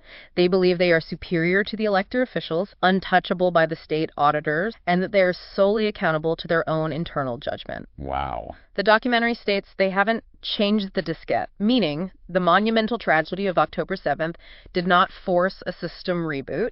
It did not inject an ounce of humility or alter their fundamental operating system. The shield of arrogance remains entirely intact. Which brings us to what I consider the absolute core of this entire deep dive. It's the philosophical linchpin that holds this entire chaotic narrative together. The big question. Exactly. How do these generals and intelligence chiefs sleep at night? Human beings rarely act like the villains in their own internal narratives. If you are a career military officer and you are actively subverting democracy, leaking to the press, ignoring direct orders, blocking legal audits, and lying through jargon, you must possess a deeply ingrained, almost religious ideological justification. You have to believe you are the hero of the story. Right. What is the narrative they tell themselves that sanitizes all of this subversion? The documentary attempts to answer this exact question, and in doing so, it unveils the most paradoxical, fascinating psychological element of the entire story. Okay, lay it on me. It is the ideological engine of the revolt of the general. The documentary argues that the security establishment justifies the systemic subversion of democratic norms because they genuinely believe that they, the unelected spies and soldiers, are the sole true defenders of democracy. Oh, wow. They believe they must crush the democratic process in order to save the democratic state. To substantiate this psychological paradox, the documentary presents two incredible pieces of evidence. The first is an anecdote, a behind-the-scenes glimpse into the intelligence machinery provided by a woman named Noga, who served as a senior researcher at the Israeli Foreign Ministry. Yes. Tell us about Noga's experience. Noga's account takes us into a closed-door environment in late 2020. She is participating in a high-level briefing involving top-tier representatives from across all four branches of Israel's intelligence community. Okay, very high level. During the course of this meeting, it is casually, almost bureaucratically announced to the room that a new policy decision has been reached regarding how intelligence will be shared with a civilian political echelon. A new policy. The new directive dictates that the intelligence agencies will no longer provide the raw intelligence material to the political decision makers. Hold on, don't show them the raw intelligence. What possible professional reasoning did they provide for withholding the foundational data from the people elected to run the country? The justification provided in the room, according to Noga, was stated with chilling simplicity because they might do something. They might do something with it. Mm-hmm. That completely flips the traditional hierarchy on its head. It absolutely does. Isn't the entire singular defining purpose of a national intelligence agency to gather the raw data, analyze, and present it to the elected leaders specifically so that they can do something with it, so they can craft policy and make informed sovereign decisions? That is precisely the structural violation Noga identified in the room and the reaction the documentary wants to elicit from the audience. It completely upends the foundational purpose of intelligence gathering in a democracy. What is she saying? Noga challenged the officials in the meeting, essentially asking them, have you unilaterally canceled the democratic process and simply forgotten to issue the press release? It's an incredible analogy. If you hide the raw data, if you hide the math, you are functionally castrating the politician. You are forcing them to blindly accept your final answer. It's like an accountant walking into the CEO's office and saying, don't look at the ledgers, don't ask for the receipts, just sign this check for $10 million.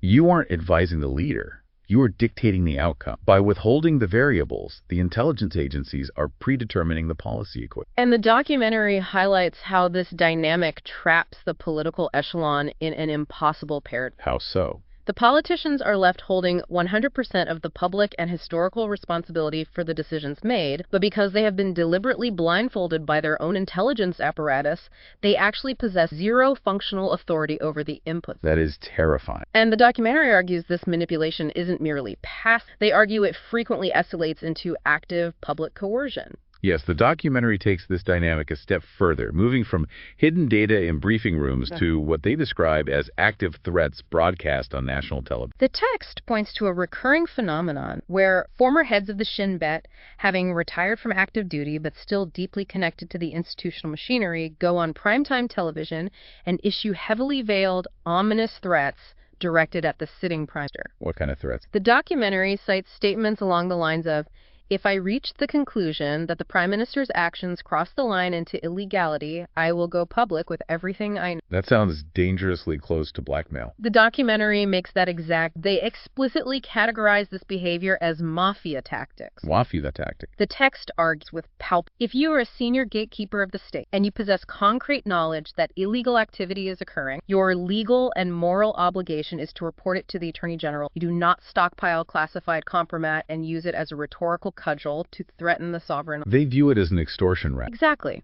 The documentary views this as the intelligence agencies shedding their role as civil servants and adopting the posture of an extortion racket operating against self. Which finally brings us to the ultimate piece of evidence, the documentary. The smoking gun that they believe proves this entire psychological paradox of the savior complex. Yes, the Mariv article. It is a media column published in the Israeli newspaper Mariv, written by the highly respected military correspondent Alon Ben-David. This article serves as the dramatic crescendo of the documentary's entire arc. The chronological context here is paramount. Tell me about the time. The article is published on December 16, 2020. This date is exactly 2 weeks before Benjamin Netanyahu's new, highly controversial right-wing government is scheduled to be officially sworn to power. Okay. Alon Ben-David publishes a column that he explicitly states based on internal briefing directly from the upper echelons of the Shin bet. Okay, the political temperature is at a boiling point. The new government is 2 weeks away from taking the reins. What exactly is the Shin bet communicating to this reporter? The documentary quotes a specific paragraph from the article, and it is a breathtaking articulation of institutional hubris. The article states that if you examine the Israeli law, there is technically only one organization legally tasked protecting the democratic the Shin bet. Now, up to that point, that is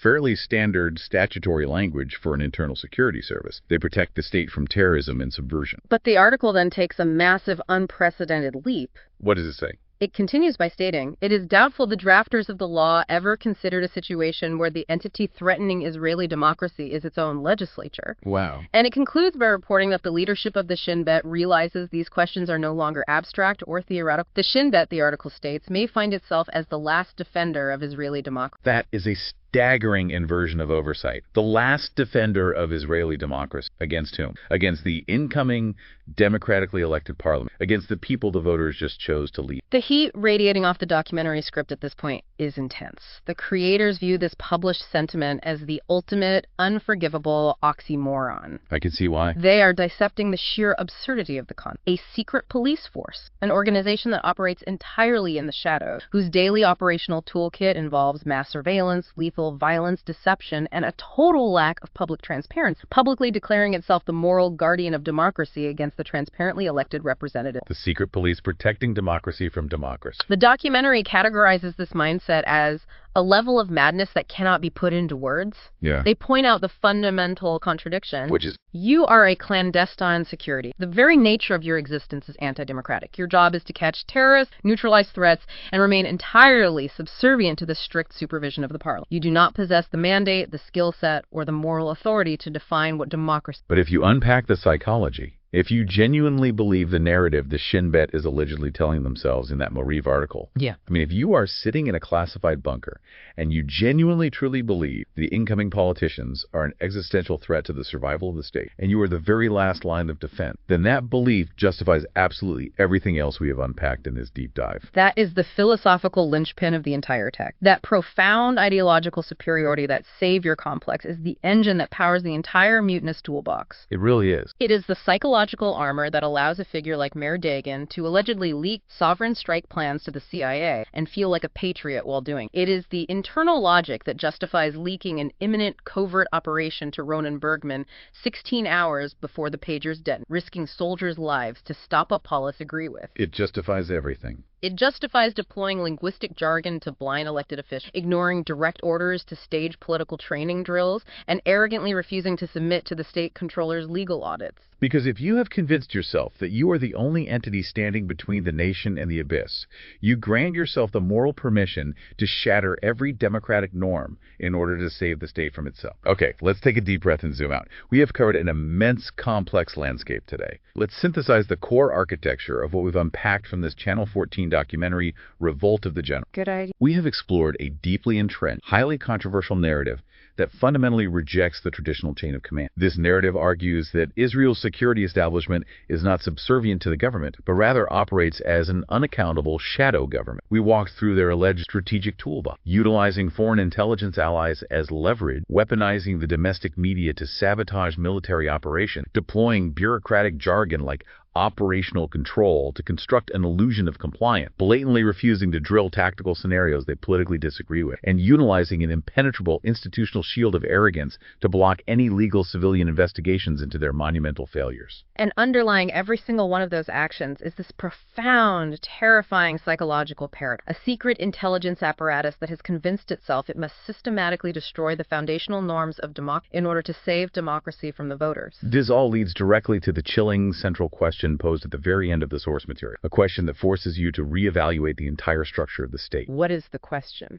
Are these generals so deeply entrenched in their own hubris, so utterly determined to prove the politicians wrong and topple the government, that they are actually willing to lose a war to do it? It is an apocalyptic question, and it represents the absolute zenith of it. So what does this all mean? As we wrap up this deep dive, I want to circle back and fiercely reiterate our mission statement from the beginning. Yes, very important. This exercise was a forensic analysis of a specific, highly charged media narrative. We did not endorse these explosive claims as objective reality. We are not declaring the generals guilty of treason, and we are not framing the politicians as blameless victims of a deep state cabal. We simply unpacked the architecture of the argument presented in the text, examining how this specific worldview is built stained. Yeah, exactly. And regardless of whether you, the listener, inherently trust the politicians or the generals in this specific Israeli context, I want to leave you with a final lingering thought that builds on this material but steps far outside the immediate. I'd love to hear it. Think about the fundamental structural vulnerability of any modern democratic state. We build these immense, powerful, secretive intelligence and military apparatus. We give them billions of dollars, advanced weaponry, and the legal authority to operate in the shadows,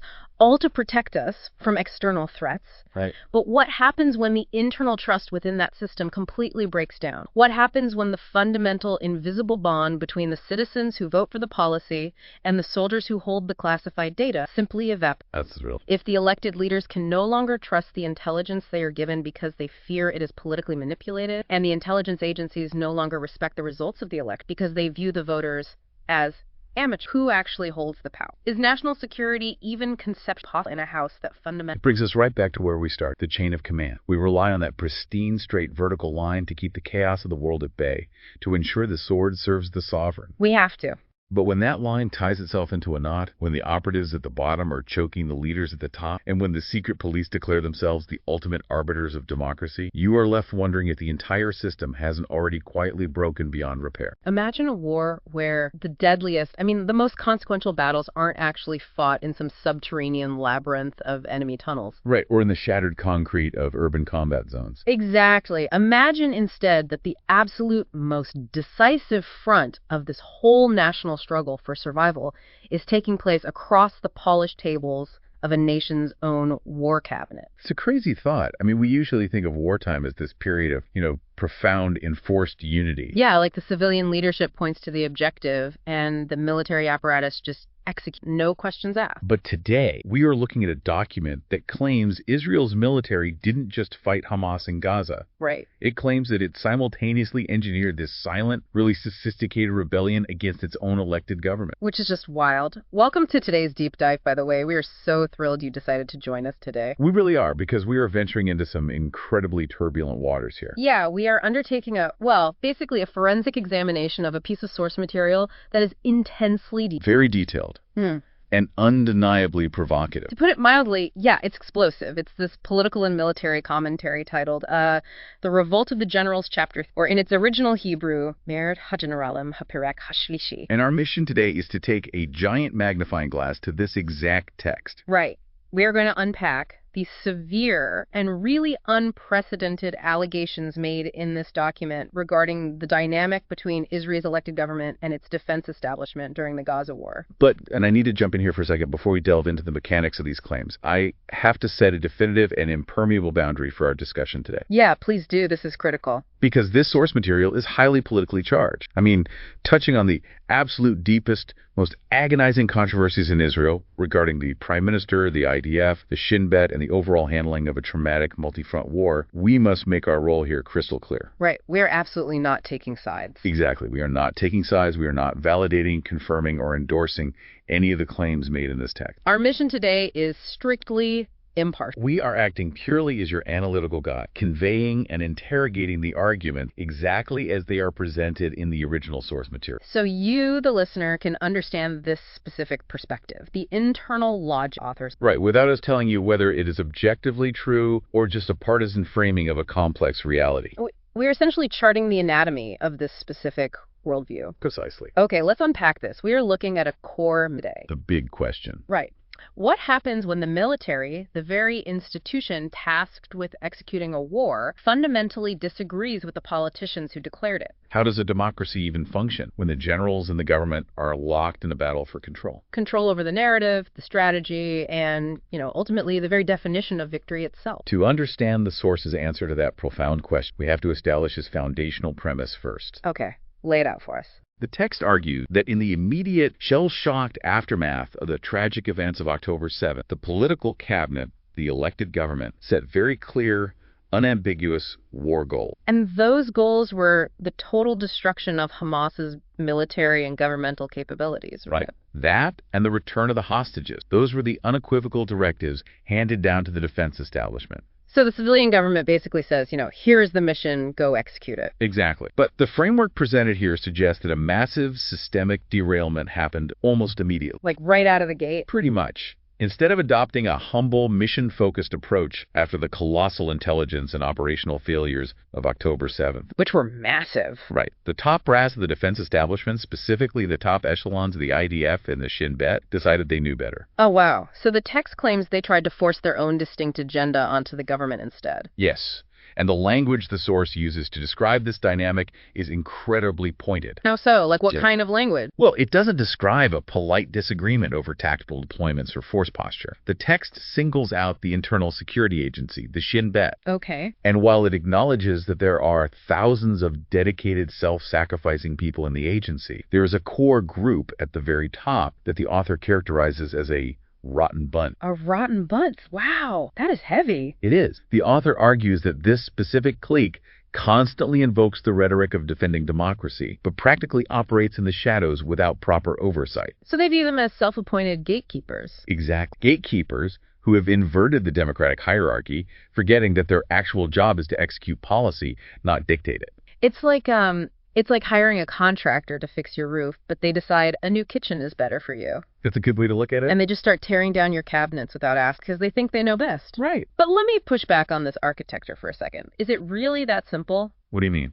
I mean, can military and intelligence leaders completely ignore civilian directives in a modern, hyper-scrutinized democracy with a free press and vocal opposition parties? It's a fair question. Or is the source perhaps, oversimplifying what is actually a very complex, nuanced strategic disagreement about what is practically achievable in urban? Well, if we connect this to the bigger picture of civil-military theory, the source is making a structural claim that goes way beyond mere insubordination. Okay, tell me more about that. The text argues that the defense establishment intentionally engineered a situation where they placed the decision maker, the prime minister, in a very specific, impossible position. What? I want to quote the concept here directly. They placed him in a position of absolute responsibility with zero authority. Absolute responsibility, zero authority. Wow. Yeah. That is an impossible paradox for any leader to navigate. Precisely. The argument relies on the public's perception of leadership. The public looks at the prime minister as the ultimate sovereign. Right, the buck stops there. Exactly. If the war bogs down, if soldiers die without clear strategic gain, or if the hostages languish in tunnels, the public will organically blame the elected leader. Because he's the one in charge on paper. Right. And the text argues that the military apparatus understands this perfectly. So what do they do behind this? Behind the scene, the source alleges the brass is systematically stripping the prime minister of his authority to actually direct the war. How do you even do that? They do this by slow-walking operational directives, controlling the flow and framing of intelligence assessments, and subtly shaping the public narrative through favored media channels. So they control the information the public gets. Exact. The text explicitly calls this the preparation of an organization to execute a soft coup, a silent rebellion against the elected echelon using the machinery of the state itself. Which means we really need to understand the mechanics of how you actually strip an elected leader of authority without firing a single shot at the Capitol. Because you can't have a soft coup in a vacuum. Right. You need the public to adopt your version of reality so completely that the political leader is boxed in. And the source points to a fascinating timeline around June 2024 to illustrate exactly how this was supposedly done. Let's talk about that timeline. The text describes what can only be analyzed as a highly synchronized, multi-platform media. It really was. The source points out that within a remarkably tight window, multiple prominent Israeli defense journalists and military commentators, specifically naming figures like Yoav Lamor and Alon Ben David. Right. They simultaneously began publishing almost identical talks. Almost word for word in some thematic aspects. Now, if you follow defense journalism, you know that military correspondents rely heavily on off-the-record Fridays. Background conversations with generals, exclusive access to bases, all of that. Exactly. And the source highlights that the core message echoing across all these different media platforms was perfectly aligned. What was the message? The IDF is exhausted. The operation in Rafah is essentially over. We've successfully defeated Hamas's organized military systems, and therefore, it is time to end this phase of the war.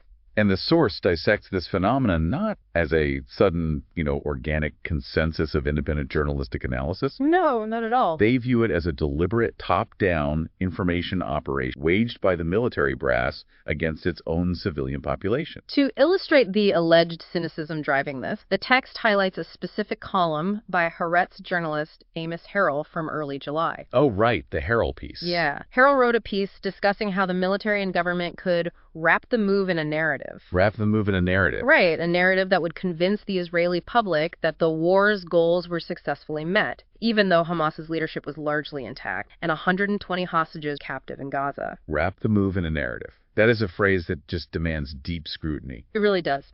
It is the absolute crux of the source's critique for this entire theater of the war. The author argues that asking how to wrap a move in a narrative is a profound deviation from military science. Because it's not about military strategy anymore. Exactly. It's not a question of ballistics, logistics, or maneuver warfare. It is a marketing question. It's a public relations strategy. The source alleges that the top military brass had mentally abandoned the arduous concept of an absolute paradigm-shifting victory. And replaced it with what? They replace it with a communication strategy designed to sell a premature end to the war to a traumatized public. And the source grounds this theoretical communication strategy in the brutal kinetic reality of the actual war zone. They share an incredibly striking anecdote about this, don't they? They do. It's about a brigade commander fighting in the Zaytun neighborhood in Gaza. Right. I remember this. The author of our text visits this commander, and the commander points around the ruined streets and says, "We are here for the 7th time." 7th time. Let that sink in. 7 times fighting, block by block, for the exact same territory. Why? Because, according to the text, the top brass kept prematurely declaring victory in that specific sector. Right. To feed this, "we are winning,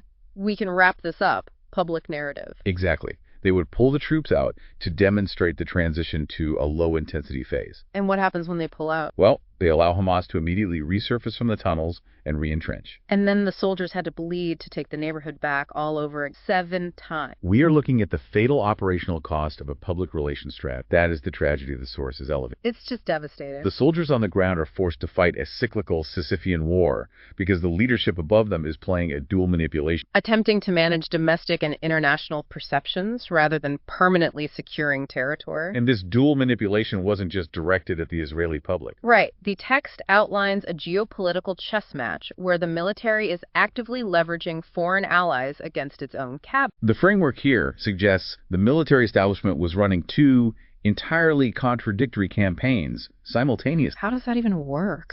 Well, domestically, as we discussed, they were cultivating the narrative in the Israeli press that we won, Hamas's organized brigades are dismantled, we can safely pivot to a ceasefire. To soften the public. Exactly. Lower their expectations and make them amenable to a hostage deal that would end the war. But internationally. Internationally, specifically in their closed-door, highly classified meetings with their American counterparts, the military was allegedly pushing a narrative of dire desperation. Wait, desperation? Yes, they were signaling, our forces are utterly exhausted, our munitions stockpiles are critically depleted, the societal strain is too much, we cannot sustain this tempo. So you're telling your own people you're too successful to keep fighting, and telling the Pentagon you're too weak to keep fighting. Precisely. And according to the source, the overarching goal of this dual messaging was identical. To force the Prime Minister into a corner. Yes. By projecting weakness to the Americans, the military allegedly hoped to invite and legitimize immense, overwhelming pressure from Washington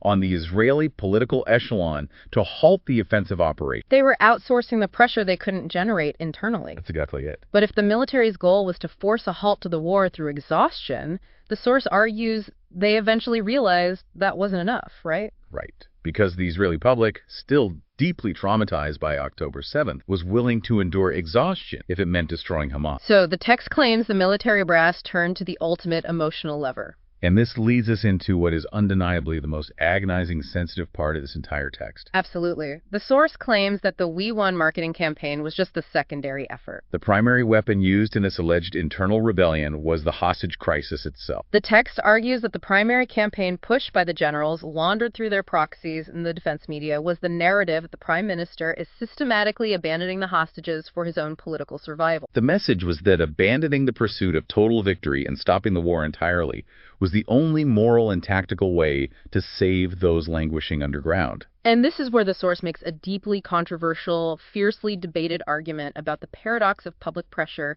in Middle East. This part is crucial to understand their mindset. The text posits that the massive public campaigns sweeping across Israel, demanding a deal now, at any price. Campaigns, the source claims, were implicitly fueled, leaked to, and legitimized by the security brass. Right. The author argues these campaigns actually backfired with catastrophic results. Walk us through the game theory presented in the text, because it's chillingly pragmatic. It really is. The author analyzes the psychology of Yahya Sinwar, the Hamas leader, in the brutal marketplace of Middle Eastern hostage negotiation, signaling sheer desperation and internal societal fracturing does not accelerate a compromise. It actually delays it. It actively delays it. The source claims that by screaming at any cost and broadcasting images of Israeli society tearing itself apart over the hostage issue, the military's preferred narrative served as a massive intelligence coup for Hamas. Because it signaled to Sinwar that he didn't need to soften his demands. Exactly. All Hamas had to do was hold out in the tunnels, watch the internal Israeli pressure cooker explode,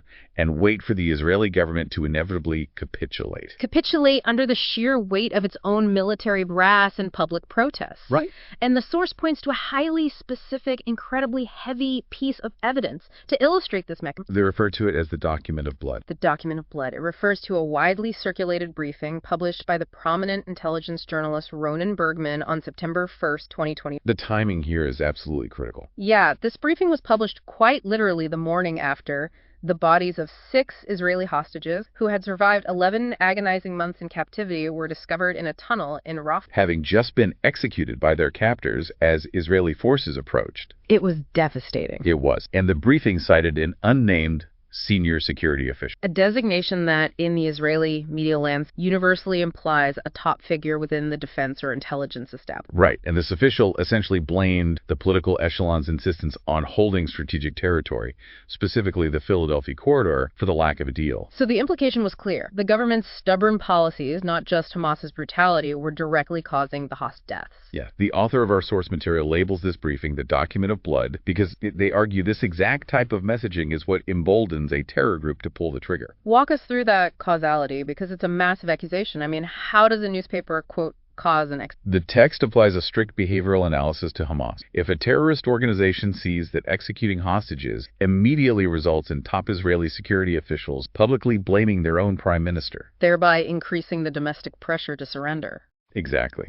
The terror group learns that execution is a highly effective psychological weapon. Wow. The text argues that this senior official's briefing to the press was not an objective security assessment meant to inform the public. It was a calculated psychological operation. Against the Israeli political echelon, yes. And the currency paying for that operation was the blood of the hostages. The argument is that projecting division incentivizes the enemy to increase the pain. Right. And the text contrasts this alleged psychological warfare, this broadcasting of weakness, with actual kinetic military act. They bring up Operation Merkavot and Gittin, a massive operational maneuver. According to the source, the Chief of Staff, Herzi Halevi, and the Director General of the Defense Ministry, Eyal Zamir, actually opposed launching this major. They were allegedly hesitant, leaning heavily into the narrative of exhaustion and the necessity of a deal over further maneuver. But the text notes a pivotal shift. When the political echelon overruled the military brass and forcefully ordered the execution of the operation, it profoundly changed the strategic reality. It placed a metaphorical sword to the neck of Hamas. And suddenly, according to the source's timeline, the stalled conditions for hostage deals actually started to materialize again. The author uses this stark contrast to argue a fundamental law of deterrence. Overwhelming, unpredictable offensive action, not projecting societal exhaustion and begging for a ceasefire, is the only actual trigger that changes the enemy's calculus and brings hostages home. But I have to jump in here and push back on behalf of anyone listening who has ever served in a senior command role. Sure, go ahead. Or, frankly, anyone who understands the burden of leadership. Isn't it the fundamental sworn duty of a military leader to look their civilian boss in the eye and tell them the hard, unvarnished truth? I mean, you would hope so. If the troops are genuinely physically exhausted, if the munitions depots are running dry, or if the granular intelligence suggests that a negotiated deal is the only tactical way to extract hostages alive from an underground labyrinth rigged with explosives, isn't it their absolute obligation to say so? Yeah. How does the source differentiate between a general giving legitimate, sobering military advice and a general running a rogue political camp? That is the essential tension at the heart of this entire document. How do they reconcile that? The source differentiates between legitimate military advice and a political campaign by pointing to the audience, the medium, and the intent. Okay, unpack that. If a chief of staff stands in a classified cabinet meeting, looks the prime minister in the eye and says, "Sir, the operational capacity of the reserve brigades is degrading. We are exhausted," that is fulfilling his duty. That is vital military advice. But when that exact same sentiment, those exact same phrases, are suddenly plastered across the front pages of 5 different newspapers simultaneously the next morning, attributed to unnamed senior military sources. Exactly.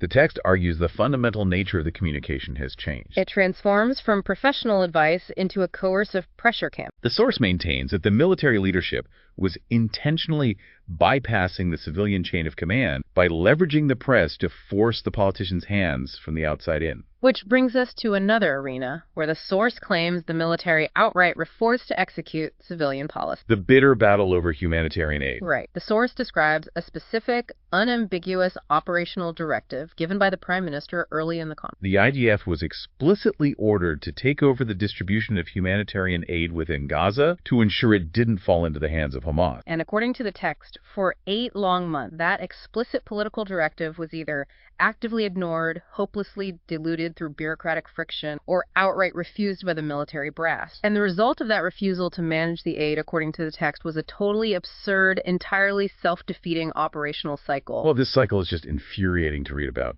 The IDF would go into a sector, engage in fierce combat, clear the area of Hamas fighters, take casualties, and then, because they refused to distribute food, they would allow international trucks to roll in unescorted. And we know what happened next. Hamas operatives would immediately emerge, hijack the truck, steal the international aid, and then sell it back to the desperate Palestinian public at exorbitant, extortionate price. The source argues that this wasn't just a regrettable humanitarian failure. It was a strategic catastrophe of the highest order. Because Hamas was generating billions of dollars in revenue off this stolen aid. Billions. They were using that money to recruit new fighters from the impoverished population, pay their existing operatives, rebuild their infrastructure, and critically, maintain their sovereign grip on the civilian population. The author distills this agonizing reality into a grim mantra: killing Hamas, feeding Hamas, killing Hamas, feeding Hamas. The military was essentially resupplying the very enemy it was sacrificing its soldiers' lives to destroy. So the obvious question is why? Why would the most powerful, technologically advanced military in the Middle East refuse to hand out bags of flour and sugar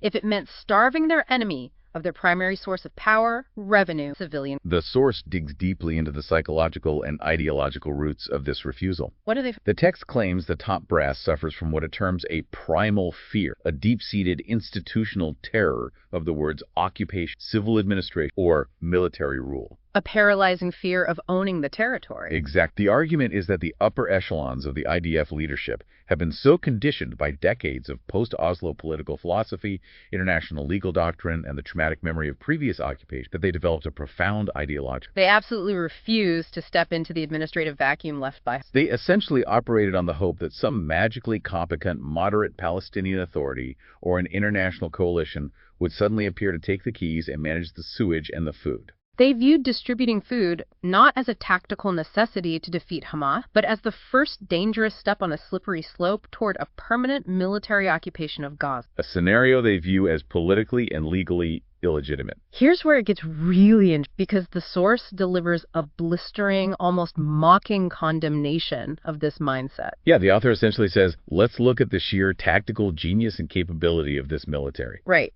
If you possess the granular intelligence, the cyber capabilities, and the precision munitions to locate and precisely assassinate Hassan Nasrallah, the head of Hezbollah, while he is sitting in a fortified bunker 30 meters underground in a densely populated neighborhood in Beirut, then do not tell me you lack the logistical capability to distribute sacks of flour in an area of Gaza you completely control militarily. The failure to secure the aid wasn't a lack of capability. It wasn't that the IDF couldn't do it. It was a deliberate ideological refusal of policy. The military brass simply didn't want to do it. And this ideological paralysis regarding territory and control brings us to a broader critique the source makes about the nature of the military leadership's mindset during, specifically regarding morale, resilience, and the projection of strength. The text cites a very revealing anecdote reported by the journalist Nir Dvory. Oh, right, the paratrooper visit. Yeah, the chief of staff, Herzi Halevi, visits a frontline paratrooper. Now, typically, in military history, when the Supreme Commander visits a frontline unit engaged in intense combat,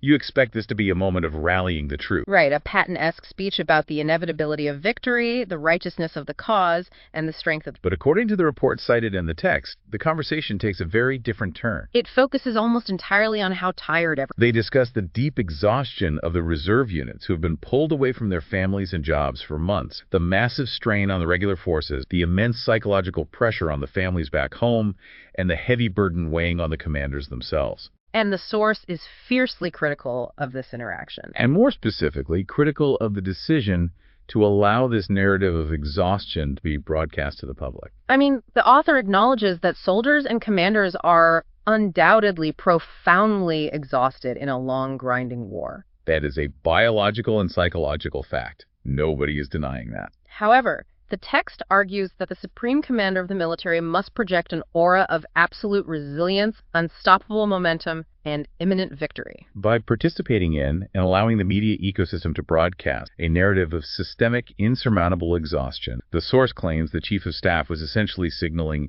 deep internal weakness. Weakness to both the enemy watching in the tunnels and the Israeli public watching on their television. Further serving the overarching agenda of ending the war prematurely. It's the difference between a coach in the locker room at halftime, down by 10 points, saying, I know your legs are burning, I know you're tired, but we have to push through the pain because we are going to break their defense and win this game, versus a coach walking in, sighing heavily, and saying, wow, you guys look totally exhausted. I honestly don't know how much longer we can keep this up. Exactly. One acknowledges reality to overcome it. The other acknowledges reality to surrender. That is an excellent way to frame the source's critique, and the text actually provides a vivid counterexample to highlight this contrast in leadership philosophies. Right. They shower immense praise on Major General Yaron Finkelman, the head of the Southern Command. The officer directly overseeing the Gaza theater. The author describes Finkelman as operating in a state of constant, aggressive forward motion. Unlike the High Command's alleged hyper-focus on limitations, exhaustion, and what couldn't be done, Finkelman is depicted as relentlessly pushing his subordinates. Constantly asking, how can we do more with the resources we currently have? The text argues that this relentless, offensive, victory-oriented mindset is what actually led to the genuine tactical achievements on the ground. Achievements that the source claims were realized in spite of the hesitancy and caution radiating from the top brass in Tel Aviv. What's really striking here is the profound profound philosophical divide the source is mapping out. The text paints a picture where the military brass is desperately searching for a tactical off. It's fascinating here is how the source defines the root of this friction. They use concepts like the exposure line in Lebanon. The exposure line, what does that mean practically? Well, the military's preference for an exposure line means moving forces just out of direct anti-tank missile range, minimizing the day-to-day friction and casualty, and essentially freezing the conflict without resolving it strategically. They want to manage the threat. Exact. But the political echelon, reflecting the deep existential trauma of October 7th, isn't interested in managing the threat anymore. They are demanding a fundamental, strategic, paradigm-shifting victory that alters the geopolitical reality. It's not just a disagreement over how many battalions to send into a city. It's a fundamental clash over the very definition of the war's purpose. The politicians want to destroy the enemy's capacity to ever pose a threat again. While the generals, according to this text, just want to manage the immediate crisis, lower the flames, and return to the status quo ante, or something closely resembling it, as quickly and safely as possible. So if the military is losing the public argument over exhaustion, if the cabinet refuses to accept the exposure line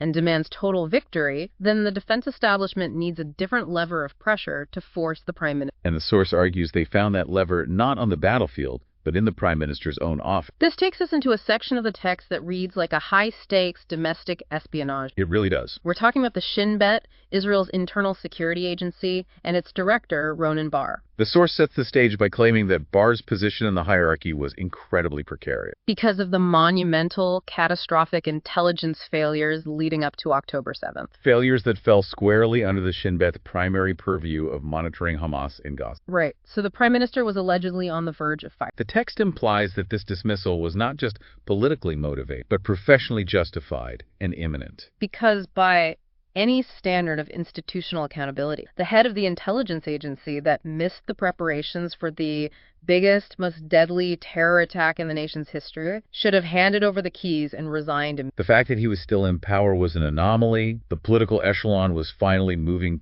to correct. But then, suddenly, a massive scandal erupts across the Israeli media landscape. It gets dubbed Qatar-gate by the press. It's a highly publicized investigation into the prime minister's closest aides regarding alleged severe security leaks, the mishandling of classified documents, and illicit...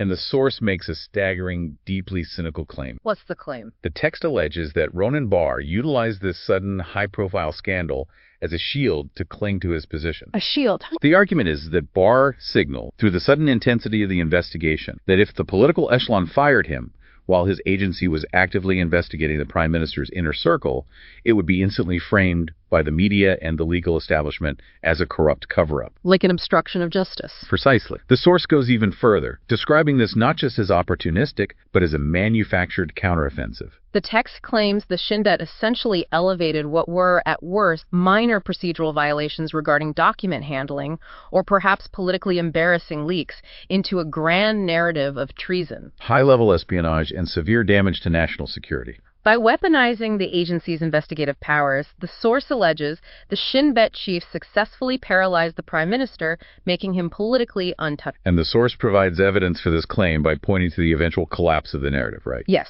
exactly. The text points out that as the initial media frenzy died down and the dust settled, subsequent reports revealed a very different reality. Both the Shin Bet and the Mossad eventually had to walk back the severity of the initial breathless allegation. They reportedly admitted in closed forums that whatever protocol breaches occurred, there was no actual tangible harm done to the operation state or the intelligence. The issue was quietly down from a massive espionage scandal to a standard police matter regarding bureaucratic. The source uses this trajectory from screaming headlines of treason to a quiet bureaucratic down to argue that the entire crisis was a cynical survival tactic by the Shin Bet to blackmail the prime minister and avoid taking responsibility. October 7th. I really want you, the listener, to pause and consider the absolute gravity of what this source is alleging. The text is basically saying that the director of a clandestine, highly respected national intelligence agency intentionally invented a fake national security crisis, weaponized his immense investigative powers, and leaked to the press to blackmail the elected prime minister of his own country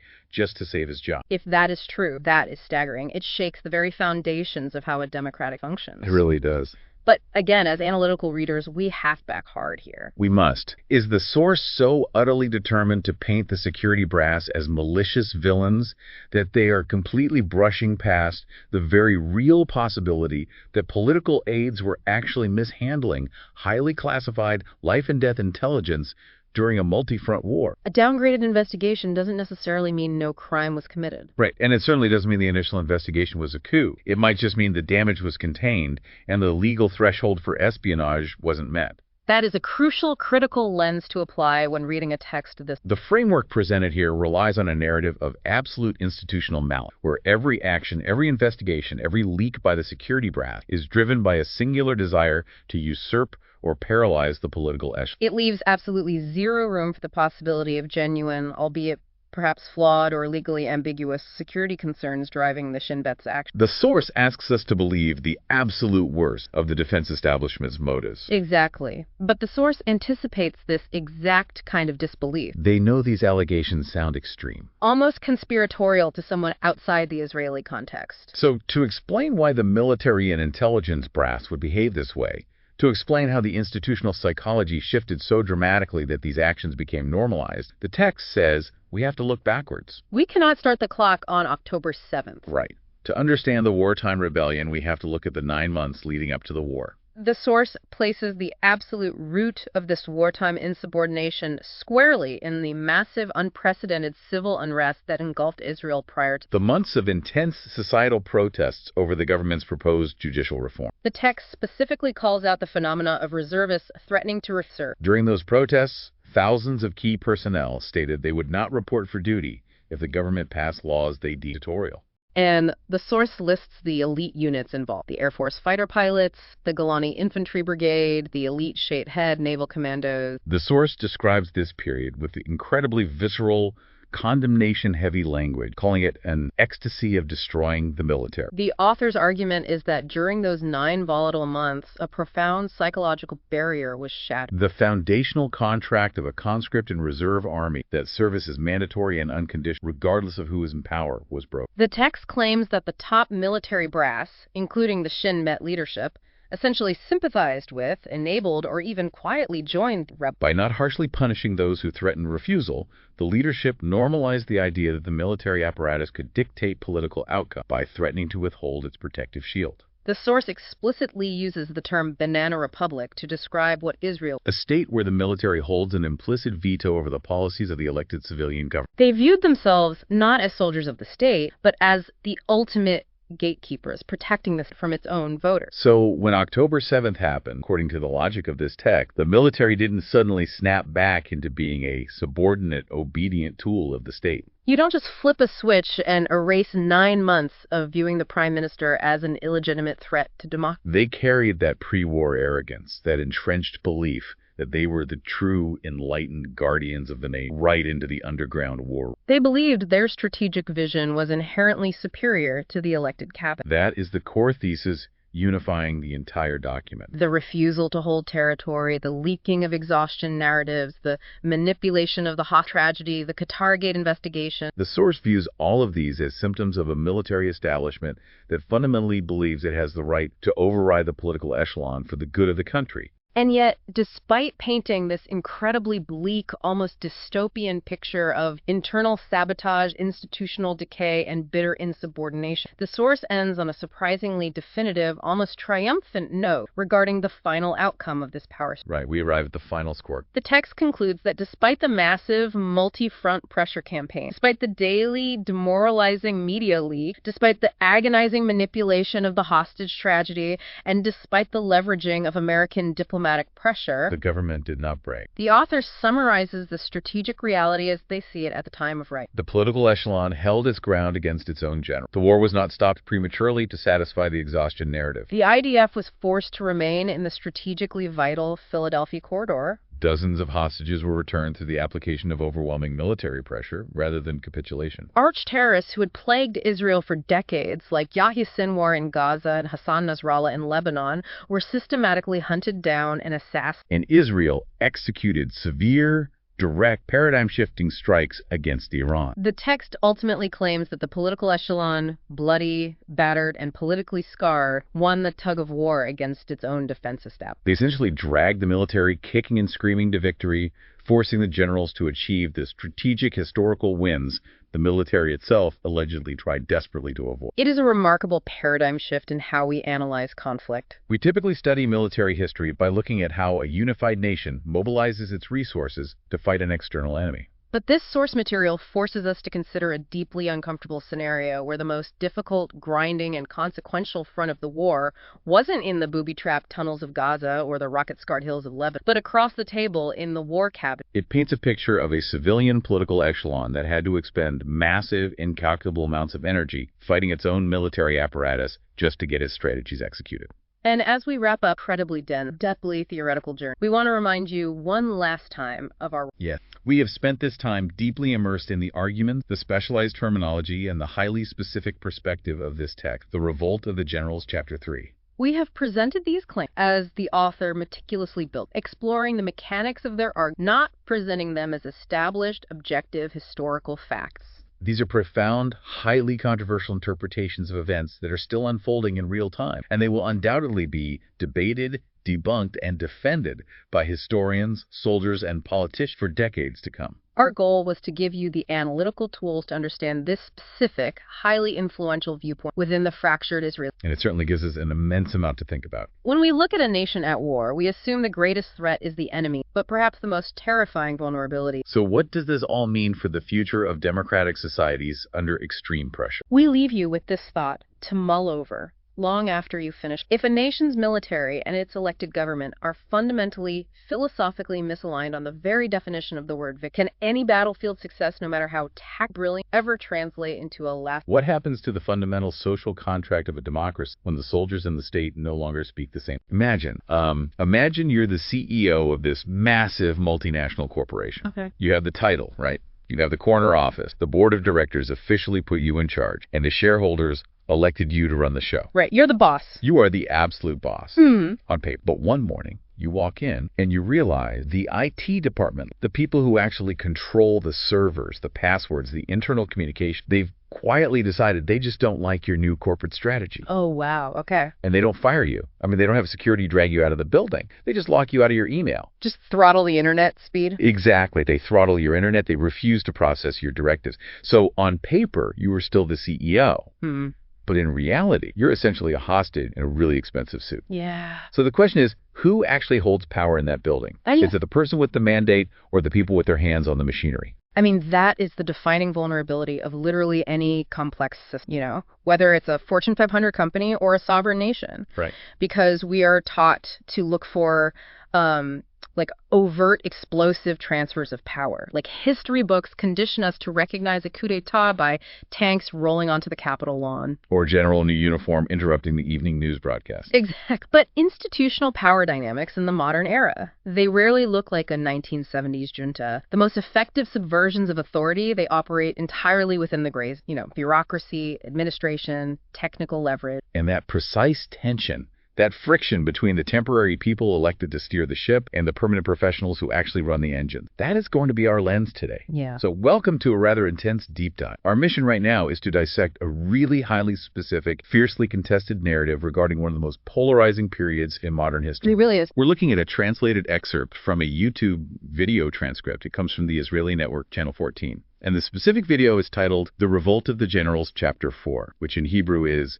Merd HaGeneralim And before we really get into the mechanics of this text, we absolutely need to establish the ground rules for this conversation. Yes, crucial disclaimer time. Right, because this source material deals with incredibly raw, heavily politicized. It's surrounding the internal Israeli political crisis, the actions of the IDF, the Israel Defense Forces, and the direct lead-up to the October 7th attacks. That's heavy stuff. Extremely. So our role here is strictly analytical. I want to be very clear. We are absolutely not taking a side. We are not endorsing philosophical claims, the accusations, or the political vibes doctrine. Think of this as like an exercise in ideological forensics. Our only job today is to map out the architecture of this specific argument. We want to show you exactly how this narrative is constructed. Yeah, what underlying underlying logic it uses to justify its claim. Right, and how it connects these seemingly disparate events into a cohesive and honestly quite devastating theory. Because if you're observing these global events from the outside, understanding the anatomy of these extreme perspectives is crucial. You have to understand them to see the larger systemic fractures. Exactly. So to start us off, what is the core thesis that this Channel 14 transcript is actually trying to prove? So the overarching thesis is that in the spring and summer of 2023, the State of Israel experienced what the author literally defines as a limited military coup. A limited coup. Right. The document argues that the senior echelons of the Israeli security establishment, operating kind of in tandem with permanent legal bureaucracy, effectively rebelled against the democratically elected civilian government. And they did this to stop a series of proposed judicial reforms, right? Yeah. Reforms the government was actively trying to pass through the legislature. Let's give just a touch of context here, just so the mechanics of this argument make sense to everyone. Back in early 2023, the Israeli government proposed this massive sweeping overhaul of the judiciary. Right. The government's argument was basically, hey, the Supreme Court has amassed way too much unchecked power over elected lawmakers. But the opposition, which included massive segments of the military and the economic elite, they believed these reforms would essentially dismantle the only real check on the government's power. They felt it was paving the way for a dictator. Exactly. And the source text we are analyzing today lands squarely on the side of the government. It views the judicial reforms as a legitimate exercise of democratic will. And it views the pushback by the military as an illegal existential threat. Yes, and the source actually begins by directly challenging our conventional understanding of what a rebellion actually is. The author explicitly rejects that imagery we talked about earlier, tanks surrounding the Knesset, the parliament. Right. Instead, the text outlines the anatomy of a quiet coup. The IT department analogy. Exactly. In this scenario, the prime minister is still sitting at his desk. The cabinet ministers are, they're still holding press conferences. But the vital connective tissue between the government's commands and the state's actions, that's been severed. The government basically lost the functional capacity to impose its authority over the men and women who actually hold the guns. Right. And the source illustrates this disconnection with a quote that, honestly, it just stopped me in my tracks. Because to understand the gravity of it, you have to understand that for decades, the absolute pinnacle of Israeli security doctrine-like, the nightmare scenario they train for constantly, is a preemptive strike on Iran's nuclear facilities. It's treated as an absolute existential necessity. Yeah, but the text quotes a reserve pilot, a lieutenant colonel, who allegedly issued an ultimatum to a journalist. He literally said, if you don't stop the legislation, there will be no attack on Iran. I mean, it is a profound statement. It perfectly encapsulates this massive shift from a professional military ethos to a transactional one. It's wild. And the source uses a very stark analogy to describe this dynamic. It doesn't compare this ultimatum to a political protest. It compares it directly to a mafia protection racket. It's the classic mobster walking into a family-owned pizzeria. Yes, nice little democracy you have here. It would be a real shame if something happened to your airspace. I mean, the source is literally framing it as, if you don't pay me protection, in this case, by halting your entire domestic political agenda, your restaurant burns down. And we really need to look at the underlying philosophical argument the source here about state-owned, because the text emphasizes that this military hardware, it specifically points out the F-35 fighter jets sitting in the Nevada Air Base, where the F-15s in Tel Nof, these planes do not belong to the pilots who fly them. Right, they belong to the state. Exactly. The state, meaning the collective body of citizens, invested millions of dollars to train, and they entrusted them with billions of dollars in highly classified lethal machinery. So the text is arguing that these pilots essentially hijacked public property. Yeah. They took assets that belong to the taxpayer, and they weaponized them to extort the elected representatives of those exact same taxpayers. It's like, I don't know, it's like the driver of a municipal fire truck parking it in front of the mayor's house and saying, I'm putting out any fires in this city until you change the zoning. And you don't own the fire truck. You don't own the fire truck. That is the exact mechanism the source is condemning here. In democratic theory, the state holds a monopoly on the legitimate use of violence, and that monopoly is strictly delegated by the elected government to the military to be used against external threats. But the source argues that these elite units inverted that entire doctrine. They took the state's monopoly on violence and used it as internal leverage.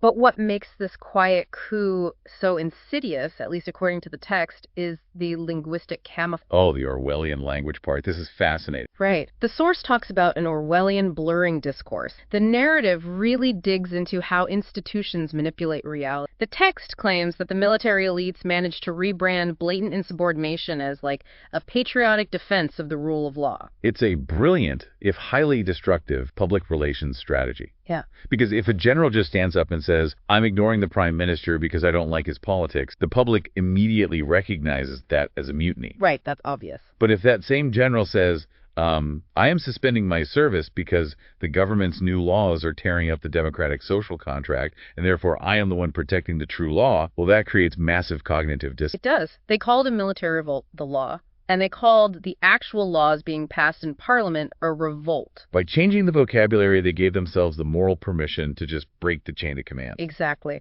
But, a coup, whether it's quiet or overt, it requires way more than just clever phrasing. It requires mass coordination. It requires a timeline. Right. And the source meticulously details how this theoretical threat materialized into this massive, organized campaign over the summer of 2023. We should look at the sheer scale of the numbers the author provides. Yeah, let's lay out the timeline because the numbers are staggering. So the text constructs this rapid-fire chronology to demonstrate what it calls a plague of insubordination. It really pinpoints late June as the moment the dam truly broke, specifically June 28th. What happened on the 28th? The source cites it as a day of mass, coordinated institutional refusal. On that single day, it claims 300 personnel from the Shaldag unit announced they were stopping their volunteer service. Wait, and 150 of those were reservists? Yes, 150 reservists. We need to explain what Shaldag is, because it's not just some random infantry battalion. They are a Tier 1 Special Forces unit of the Israeli Air Force. Right. Their entire job is deep penetration reconnaissance. They establish assault zones. They laser designate targets for fighter jets deep behind enemy lines. Literally, if Shaldag doesn't operate, the Air Force is functionally blind in hostile territory. It's a huge... And on that exact same day, June 28th, the text notes that over 200 members of Unit 669 also wrote a refusal. And Unit 669 is the Air Force's elite combat search and rescue. Right. Their primary mandate is extracting downed pilots from hostile territory under fire. The psychological weight of them refusing cannot be overstated. Because a fighter pilot's willingness to fly into a heavily defended zone is pretty much predicated on the absolute certainty that if they get shot down, Unit 669 is coming. Exactly. If 669 is grounded, the entire risk calculus of the Air Force changes. And to complete the trifecta on June 28th, the source adds that over 200 officers from the Air Force command and control units joined the refusal too. The people managing the radar screens? Yeah, coordinating the airspace, essentially the nervous system of the entire aerial operation. So in one 24-hour period, you have the eyes, the safety net, and the brain of the Air Force basically signaling they're walking off the job. And the acceleration from that point is just staggering, according to this timeline. Because by July 11th, the source logs 72 Air Force reservists and 22 retiring personnel declaring a suspension of service. And then the very next day, July 12th, the numbers hit critical mass. 1,000 pilots and navigators announced they are suspending their volunteering. 1,000 pilots. I mean, in a military the size of the U.S., 1,000 pilots is a headache. In a military the size of Israel's, 1,000 pilots is an apocalyptic loss of capability. It really is. And the source notes this all culminated a week later. On July 19th, 1,142 Air Force personnel signed a mass. And then on July 22nd, an activist group called Brothers in Arms held this highly publicized press conference. This is the one where they stood at microphones and literally shouted out the names of the refusing units, right? Yes. They listed the Golani Brigade, the Shade at 13 Navy SEALs, military intelligence, the Armored Corps. It was essentially a global broadcast announcing that the foundational pillars of the IDF were crumbling. But, and this is a massive but embedded right in the middle of these catastrophic numbers, it's a really profound contradiction. Yes, there is. Because the source explicitly acknowledges something that just completely alters how we have to analyze this event. Despite all the thousands of signatures in the highly publicized press conferences, the author admits that the actual physical number of operational pilots who flat out refused to fly a designated mission was negligible. Yeah, negligible, extremely low. This is the part that fundamentally challenges the mechanics of the source's own argument. The text explicitly states that not a single active duty career pilot, meaning someone serving in the standing regular army, refused a mission or even threatened to do so. Right. The vast majority of these numbers were reservists suspending their voluntary training days, not active duty soldiers abandoning their posts in the middle of an operation. Which forces us into a corner lot, because if the planes could still mathematically take off, and if the active duty rosters were largely full, why does the author frame this as a lethal, state-destroying coup? Like, If the engines are still running, why call it a catastrophic crisis? I think the best way to understand the source's logic here is to think of it like a bank run. A bank run. Right. If you start a rumor that a major bank is insolvent and 1,000 people line up outside to withdraw their life savings, it doesn't actually matter if the bank's vault is full of cash. Oh, because the panic itself destroys the institution. Exactly. If everyone believes the bank is dead, the bank is dead. The source is essentially arguing that these refusing units engineered a military bank. That is an incredibly apt analogy for what the source describes as perceptual warfare. Yes, the text argues that the physical reality on the flight line was secondary to the psychological reality being broadcast into the living rooms of the Israeli public. So the objective wasn't necessarily to ground the Air Force physically. No, the objective was to create an overwhelming, suffocating illusion that the Air Force was grounded. The text actually uses the words fraud, theft. They stole the public sense of security. Exactly. If you are a civilian watching the news every night and you see press conferences from legendary war heroes saying the military is broken, you feel defenseless, you panic. And what does a panicked public do? They scream at their elected politicians to fix it, to make it stop immediately. And that is the mechanism of the threat of a broken army,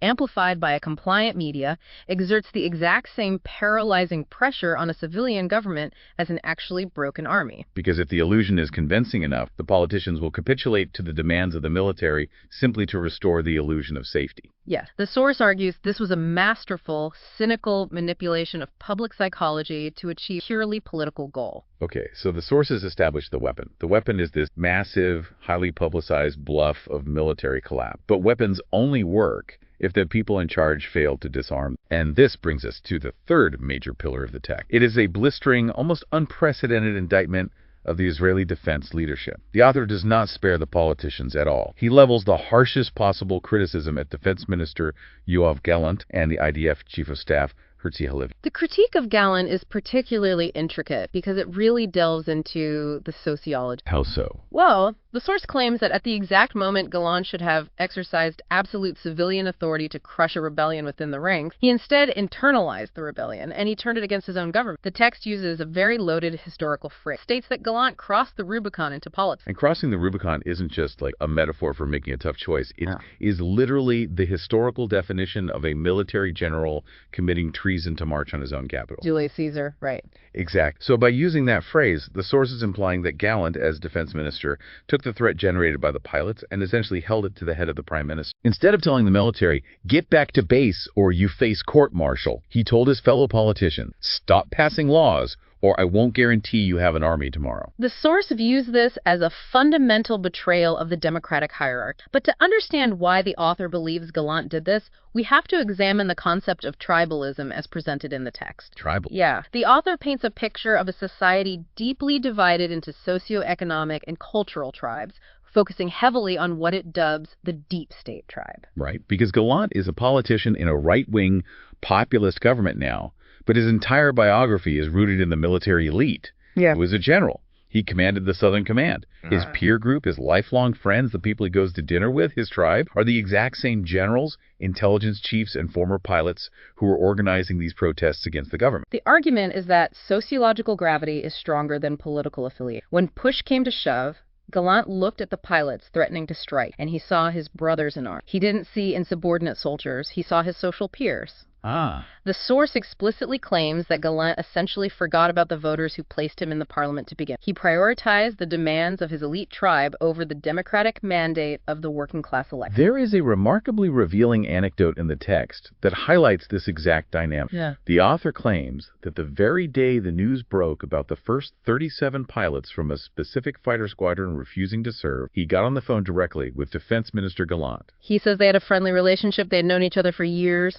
And the author says he pleaded with Gallant to take immediate draconian action. He advised him to identify the ringleaders, strip them of their flight wings, throw them out of the military entirely, and make a massive, terrifying public example. The philosophy being that mutinies are like fire. If you stomp out the spark immediately, the forest survive. Right. If you try to negotiate with the spark, you lose the forest. Exact. But the author claims Gallant's response was, not everything can be done by force. I have to pause on that. You are the Minister of Defense. Your entire job description is the management of state-sanctioned force. When soldiers refuse a direct order, what other mechanism is there besides the force of military law? To the author, that quote is the smoking gun of institutional capture. It proves that Gallant viewed the pilots not as subordinates subject to military discipline, but as a rival political constituency that had to be negotiated. Wow. By refusing to use force against the first 37 refusers, the source argues Gallant signaled to the rest of the military that mutiny carried zero professional consequences. The text holds him responsible for letting the spread, literally calling him the first defense minister in history whose army simply dissolved. And the Chief of Staff, Herzi Halevi. He fares no better in this document. The author accuses Halevi of introducing a fatal ambiguity into the chain of command. How so? The text claims Halevi approached the government and began drawing red lines, warning a ballooning constitutional crisis. He essentially asked a hypothetical: if the parliament passes a law and the Supreme Court rules that law is unconstitutional, and the Prime Minister tells me to ignore the court, who does the army obey? On its face, to a constitutional scholar, that seems like a totally valid, agonizing legal question. Yeah, it does.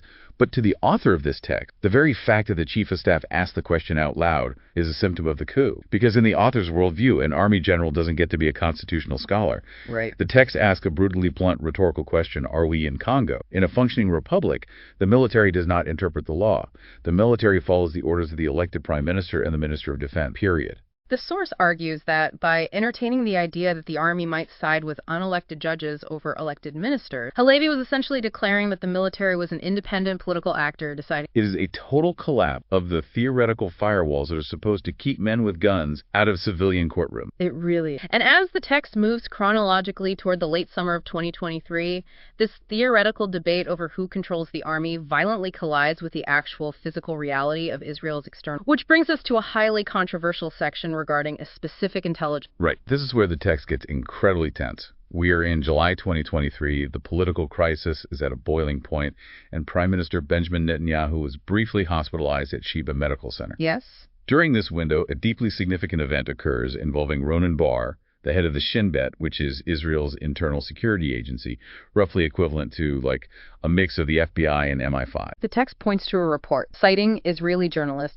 Nadav Eyal, detailing a direct communication between the Shin Bet chief and the Prime Minister. The text states that exactly 87 days before the October 7th massacre, Ronen Bar explicitly warned Netanyahu, saying, "I am delivering a warning for war. I don't know the exact day and time." I need to play devil's advocate here, or at least voice the confusion I felt reading this part. Go for it. The source document openly acknowledges, in black and white, that the head of Israeli intelligence walked into a room 87 days before the worst security disaster in the nation's history and explicitly said, "War is coming." That is a historically accurate, profoundly tragic piece of foresight. It is. Yet in the very next paragraph, the author calls this warning a bluff. The text dismisses it as the fictitious report and a cynical use of security. How on earth does the source intellectually reconcile calling a completely accurate warning of war a fake political stunt? It requires diving deep into the operational mechanics of military intelligence, because the source's argument does not deny that Bar spoke the word. What it fundamentally attacks is the authenticity of the institutional intent behind. Okay, explain that. The author posits a very strict mechanical. An intelligence warning of imminent war is not a weather forecast. You don't just say it might rain and walk away. A genuine institutional belief that war is coming must trigger an immediate cascade of concrete physical preparation. So what does that cascade actually look like? What should have happened if the warning was considered genuine? If the head of the Shin Bet and the military brass genuinely believed their own assessment that a multi-front war, the entire posture of the state would have physically altered that effort. Like how? Routine training exercises are canceled, combat units are aggressively moved to the borders, the alert status at outposts is raised to maximum, weekend leave for frontline soldiers vote, armories literally distribute live ammunition. The military physically braces for impact. Precisely. And the source's damning piece of evidence is that absolutely none of those physical steps were taken. Not in July, not in August, and crucially, not on the evening of October 6th. Wow. The text notes with grim finality that the chief of staff went to sleep. Routine patrols were maintained. A massive music festival was allowed to proceed mere miles from the Gaza border. Okay, the logic is clicking into place for me now. The source is applying reverse engineering. Like, if you tell me the building is on fire, but you don't pull the fire alarm, you don't grab an extinguisher, and you just calmly go back to eating your lunch. Right. I have to conclude that you didn't actually believe the building was on fire. And if you didn't believe it, why did you say it? To achieve a political outcome. The source concludes that this July warning was not a genuine military assessment derived from tactical data. It was a psychological weapon engineered to terrify the Prime Minister. So they were leveraging their authority. Yeah. The text implies the intelligence chiefs were essentially saying, the societal chaos caused by your judicial reforms is inviting a war. Therefore, for the sake of national security, you must surrender your political agenda. They were using the ghost of a war to win a domestic political dispute. The text says that making politics out of Israel's security leads inevitably to disaster. Yes. And that dark conclusion is the perfect, horrifying bridge to the central, most devastating thesis of this entire document, the direct causal link between the internal political revolt and the actual bloodshed of October 7th. The author makes a direct, uncompromising correlation here. The argument is that groups like Brothers in Arms, by loudly and publicly organizing the refusal movement, violated a sacred, unspoken contract society. Which was what? For decades, the understanding was that no matter how vicious the political disagreements got in the Knesset or on the streets, the military remained an untouchable, unified sanctuary. By breaching that sanctuary, they inadvertently signaled a massive structural vulnerability to actors watching from across. The source uses a terrifying phrase for this. It accuses these protest leaders of serving in the role of opening the gates. Yeah. And what makes this argument so compelling, so controversial, is that the author doesn't just rely on vague theories of deterrence. They don't just say, oh, the enemy smelled weakness in the wind. They point to specific, granular evidence of how the Israeli media essentially acted as an intelligence gathering service for Hamas. They do. I want to highlight a very specific name dropped in the text, Danny Kashmaro. Right. Danny Kashmaro is one of the most prominent, trusted, and recognizable news anchors in Israel. His broadcast on Channel 12 is basically an institute. The text points to a broadcast on July 21st, 2023. Kashmaro, looking directly into the camera, broadcasting to the entire nation, states unequivocally, we essentially have no Air Force right. Wow. We talked earlier about perceptual warfare on the bluff. Kashmaro's statement is the ultimate manifestation of that bluff succeeding. But how does the source connect a television broadcast in Tel Aviv directly to the bunker of Yahya Sinwar, the leader of Hamas in Gaza? The author claims there is hard, actionable intelligence, not mere speculation, but definitive proof that Yahya Sinwar was a meticulous, devoted consumer of Israeli. Really? Yeah. The source notes that Sinwar, who spent decades in Israeli prisons, was fluent in Hebrew and deeply understood the fractures of Israeli society. The text asserts that Sinwar was literally watching Kashmaro's broadcast. He was watching the Israelis tell themselves that their own army was dead. Exactly. The source argues that this specific public discourse, the daily barrage of retired generals, active reservists, and prominent journalists declaring that the IDF was tearing itself apart, directly fed into Sinwar's strategic. Now, I want to be extremely careful here to accurately represent the nuance in the text because it's a crucial distinction. The source does not say that the judicial reform protests caused Hamas to become terrorists. No, absolutely not. It openly clarifies that Hamas possesses a fundamentalist ideology dedicated to murdering Jews, and that Sinwar had been meticulously planning a massive cross-border invasion for years, long before anyone in Israel was arguing about Supreme Court legislation. Yes, the intent to commit the massacre was a constant. The variable was the time. The most difficult decision for a militant commander is not whether to attack, but when the adversary is at their absolute. And the argument is that the public fracturing of the IDF handed Sinwar the perfect time on a silver platter. Correct. When Yahya Sinwar in Gaza or Hassan Nasrallah, the leader of Hezbollah in Lebanon, looked at Israel in the summer of 2023, the source claims they didn't care about the nuances of reasonableness standards or the constitutional limits of the High Court. They just saw chaos. They saw a binary security collapse. They watched a nation loudly declaring on its own evening news that its elite commando units using orders, Air Force was grounded, and its intelligence services were openly warring with its prime minister.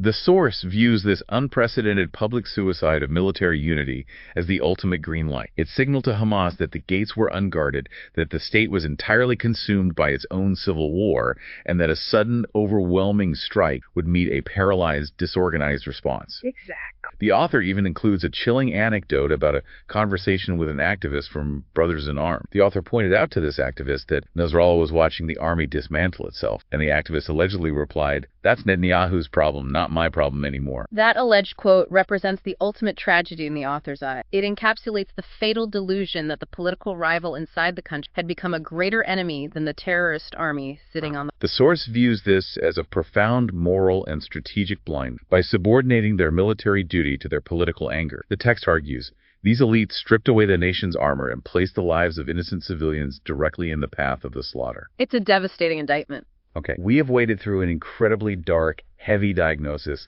of a broken system. We've seen how the source defines the quiet administrative coup, mechanics of the mass bluff, the tribal failures of leadership, the weaponization of intelligence, and the devastating claim that this internal chaos actively invited the October 7th attacks. We have covered. But any policy document that diagnoses a disease must eventually offer a prescription. How does a nation rebuild from an institutional failure this profound? Well, as you might expect from the severity of the diagnosis, the source's proposed solution is neither subtle nor gradual. It is radical, uncompromising, and demands a total root and branch overhaul of how the Israeli state functions. A total reset. Yes. The text argues that the previous era is dead, and the mechanisms that led to the failure must be dismantled entirely. The core of the prescription is the complete eradication of what the author terms the deep state. The permanent legal advisors who can veto military strike, the entrenched bureaucratic cliques, the elite networks of former generals who dictate policy from think tanks, all of it must be gutted. Everything. Power, according to the source, must be returned exclusively and absolutely to the sovereign. And in this text, the sovereign has only one as manifested entirely through the elected civilian government. The author is leaning on a very classical, almost brutalist interpretation of democratic theory. There are three branches of government.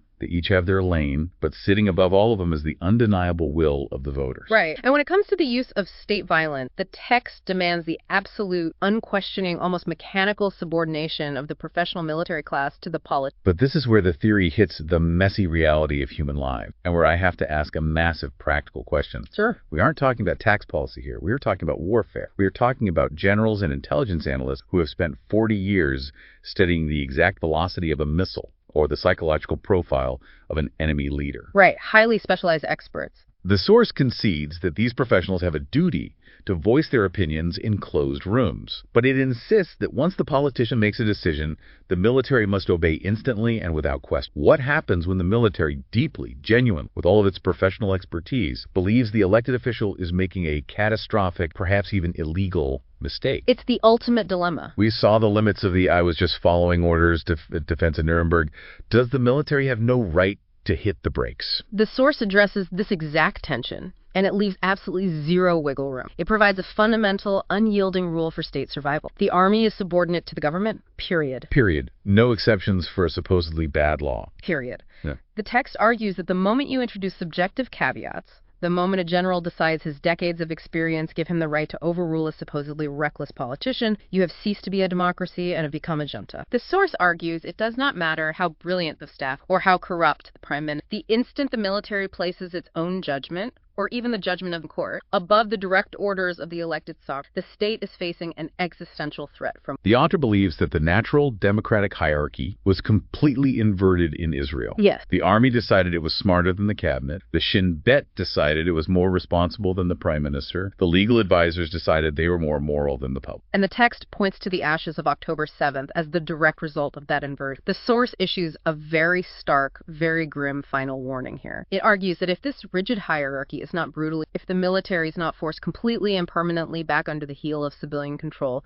then the disaster of October 7th was merely a prologue. Just the beginning. Yes. The text warns that without this harsh correction, the next disaster is around the corner, because a nation cannot physically survive if its soldiers hold a veto over its survival. Wow. Let's pull back and emphasize the incredible amount of ground we have covered. We've explored a deeply polarizing text that claims Israel was paralyzed by a quiet administrative coup, where military elites essentially held public defense assets hostage to force domestic political change. Right. We examine the argument that this was driven by elite tribalism, a mass psychological bluff that convinced the nation its army was broken, and how that illusion inadvertently served as an open gate, signaling lethal weakness to enemies watching the news. And finally, we looked at the source's unyielding demand for absolute, unquestioning military subordination to civilian rule as the only antidote to future disaster. And as we conclude, it is absolutely essential to reiterate the ground rules we established at the beginning. Yes, please. Our purpose today was exclusively to unpack the architecture of the arguments presented in this specific Channel 14 trend. We are not endorsing these exclusive views, we are not validating the attacks on specific military leaders, and we are not taking a stance on the politics of the Israeli judicial reform. We have merely held up a mirror to a highly influential narrative so you can understand its internal logic. Our job is to help you read the map, not to tell you which destination to drive to. Beautifully put. But I think it is vital to ask, if you were sitting in London or Tokyo, or Washington, D.C. Why does understanding this specific Israeli document matter? Because the underlying forces at play in this document are entirely universal. Every single modern democracy wrestles with the exact same friction between a permanent professional bureaucracy, the intelligence services, the military brass, the career diplomat, and a temporary, often chaotic, elected government. Yes, everywhere. Understanding how these extreme perspectives view that friction helps us recognize the vulnerabilities in our own institutions. It forces us to ask the uncomfortable question. In a crisis, who truly commands the machinery of... And that leads me to a final thought I want to leave you with, something to mull over that builds on everything we've discussed today. The Israeli military is utterly unique. It is a true citizen military. Almost everyone served. The soldiers are the voters, and the voters are the... Right. There isn't really a separation. The military is deeply, inextricably woven into the fabric of the society. So in a system like that, is it ever actually possible to keep the military insulated from a deeply polarizing political civil war? That's a question. When the society itself fractures down the middle, can the army realistically remain a unified sanctuary? Or does the muddy water of domestic politics inevitably seep into the barracks? It is a profound, unresolved question about the physical limits of firewalls we divided society. We started today talking about how a coup isn't always tanks rolling down the street. Sometimes it's the quiet administrative withholding of power. And perhaps the most dangerous threats to any democratic system aren't the ones that announce themselves with sirens, but the ones that slowly, quietly redefine the rules until the entire system breaks. Absolutely. Thank you for joining us on this complex, challenging deep dive.